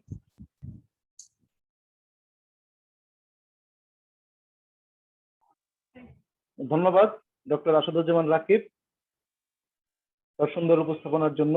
আসলে আজকের আমাদের টপিক ছিল oxygen therapy and ventilation in কোভিড-19 পেশেন্ট। আসলে ভেন্টিলেশনটা একটু ওমিট হয়ে গেছে, যাই হোক অক্সিজেন থেরাপির উপর অনেক আলোচনা হয়েছে। তো আজকে আসলে আমরা সত্যিই লাকি, আমাদের legendary professor doctor Ismail Patwari sir আমাদের মাঝে উপস্থিত হয়েছেন। শিশির বসাক স্যার ছিলেন, assistant professor of medicine Ranjan Kumar Roy sir ছিলেন, মিসবা স্যার ছিলেন, বিজয়পদ গুপ স্যার ছিলেন, এবং আমাদের কার্ডিওলজি ডক্টর দিলীপ কুমার সরকার, এবং আমি আরেকজনকে দেখতে পেরেছি যে আমাদের প্লাস্টিক সার্জারি অ্যাসিস্ট্যান্ট প্রফেসর, আপনারা সবাই চিনেন, ডক্টর আব্দুল মান্নান স্যার আমাদের মাঝে ছিলেন। যাই হোক প্রোগ্রামটি বেশ শুনেছে, এবং প্রথম থেকেই আমি একটা জিনিস লক্ষ্য করলাম যে পার্টিসিপেন্ট 40 থেকে 45 এর ভিতরে আপ ডাউন ছিল, 42 কখনো 43 কখনো 45, মানে মিড লেভেলের সকল চিকিৎসক কিন্তু এখানে উপস্থিত ছিলেন। তবে একটা জিনিস আমি আসলে আমার ডিসিপ্লিন কার্ডিওলজি, তো একটা জিনিস লক্ষ্য করলাম যে প্যান্ডেমিক সিচুয়েশনে এখন আমাদের হাসপাতালের যে সিচুয়েশন, এখানে মিড লেভেলের সকল চিকিৎসকরা কাজ করতেছে, তারা অ্যাক্টিভলি ডিপার্টমেন্ট কার্ডিওলজি, সাইকিয়াট্রি, বিভিন্ন ডিপার্টমেন্ট আছেন যারা অ্যানাটমি, ফিজিওলজি, বায়োকেমিস্ট্রি, আসলে তারা অনেকদিন ধরে ক্লিনিক্যাল সাবজেক্টে নাই। তাদের ইসমাইল পাটোয়ারি স্যার বলেছেন যে প্রোটোকল বেস চিকিৎসা, এখন চিকিৎসা দিতে গিয়ে আমরা এরকম যে রুগীর ক্ষতি করে ফেললাম, এটা যাতে না হয় কোনোভাবেই। তো সেই কারণে আমার মনে হয় যে বিভিন্ন টপিকস ওয়াইজ যদি আমরা এই ট্রেনটা বা এরকম প্রেজেন্টেশন যদি আমরা রাখি তাহলে অনেকেই উপকৃত হবে, বিশেষ করে আমাদের বেসিক সাবজেক্টে যারা আছেন। তো এখন আসাদুজ্জামান রাকিব খুব ভালো এক্সপার্ট, সে খুব ভালো ট্রিটমেন্ট দিতে পারে, আর এই দিক দিয়ে অ্যানাটমির একজন সে চিকিৎসা দিতে পারে না, এটা তো আসলে খুব কষ্টদায়ক বিষয়। আমি যেটা মনে করি যে একটা ইউনিফর্ম একটা গাইডলাইন সবার জন্য তৈরি করা যায় কিনা, সিলেট আহমেদ উসমানী মেডিকেল কলেজ, যেমন কি সিলেটের জন্য আমাদের পাটোয়ারি স্যার তো আসলে ইনফেকশাস ডিজিজের স্যার তো সভাপতি সোসাইটির, তো এটা সবাই মিলে এরকম একটা কিছু করা যায় কিনা, আমার মনে হয় এটা এই ব্যাপারে একটু ভাববার সময় এসেছে আমাদের। আরেকটি বিষয় হচ্ছে যে আমি সবাইকে ধন্যবাদ জানাচ্ছি যে এমন একটি সুন্দর একটি প্রোগ্রাম করার জন্য। আসলে মিড লেভেল অ্যাসোসিয়েশনের পক্ষ থেকেই প্রথম একটা প্রেজেন্টেশন হয়েছে, প্রেজেন্টেশন করতে গিয়ে হয়তো একটু ঝামেলা বা প্রথমে ঢুকতে অনেকের কষ্ট হয়েছে, তো এটা তো আসলে ফার্স্ট টাইম ছিল, তো আমার মনে হয় যে ভবিষ্যতে এগুলো আর ঠিক হয়ে যাবে, সকলের সহযোগিতা চাই। তো সেই ক্ষেত্রে আমি স্পেশালি ধন্যবাদ জানাচ্ছি ডক্টর আসাদুজ্জামান রাকিব, তারই আসলে ইচ্ছায় সে অনেক কষ্ট করেছে এই প্রোগ্রামটি সাকসেস করার জন্য। আর ধন্যবাদ মনিরুল ইসলাম ডালিম স্যারকে যদি না দিই, আসলে এটা মনিরুল ইসলাম ডালিম স্যার খুব সুন্দরভাবে প্রেজেন্ট করেছে, নাইস এন্ড ইনফরমেটিভ প্রেজেন্টেশন। হ্যাঁ, তো অনেক কিছুই আমাদের অ্যান্টেনার উপর দিয়ে চলে গেছে, আর একটু ইজি ভাষায় যদি বলা যেত আমরা আরো খুশি হইতাম। যাই হোক, এটা স্যার মনে হয় নেক্সট টাইম বিবেচনা করবেন, সেজন্য সকলকে আমি ধন্যবাদ জানাচ্ছি খুব সুন্দর একটি প্রোগ্রাম অ্যারেঞ্জ করার জন্য। ধন্যবাদ সকলকে। এই সাথে আজকে সমাপ্তি, এবং সব স্যারদেরকে আবারও ধন্যবাদ আমাদের সাথে থাকার জন্য। আসসালামু আলাইকুম। আসসালামু আলাইকুম।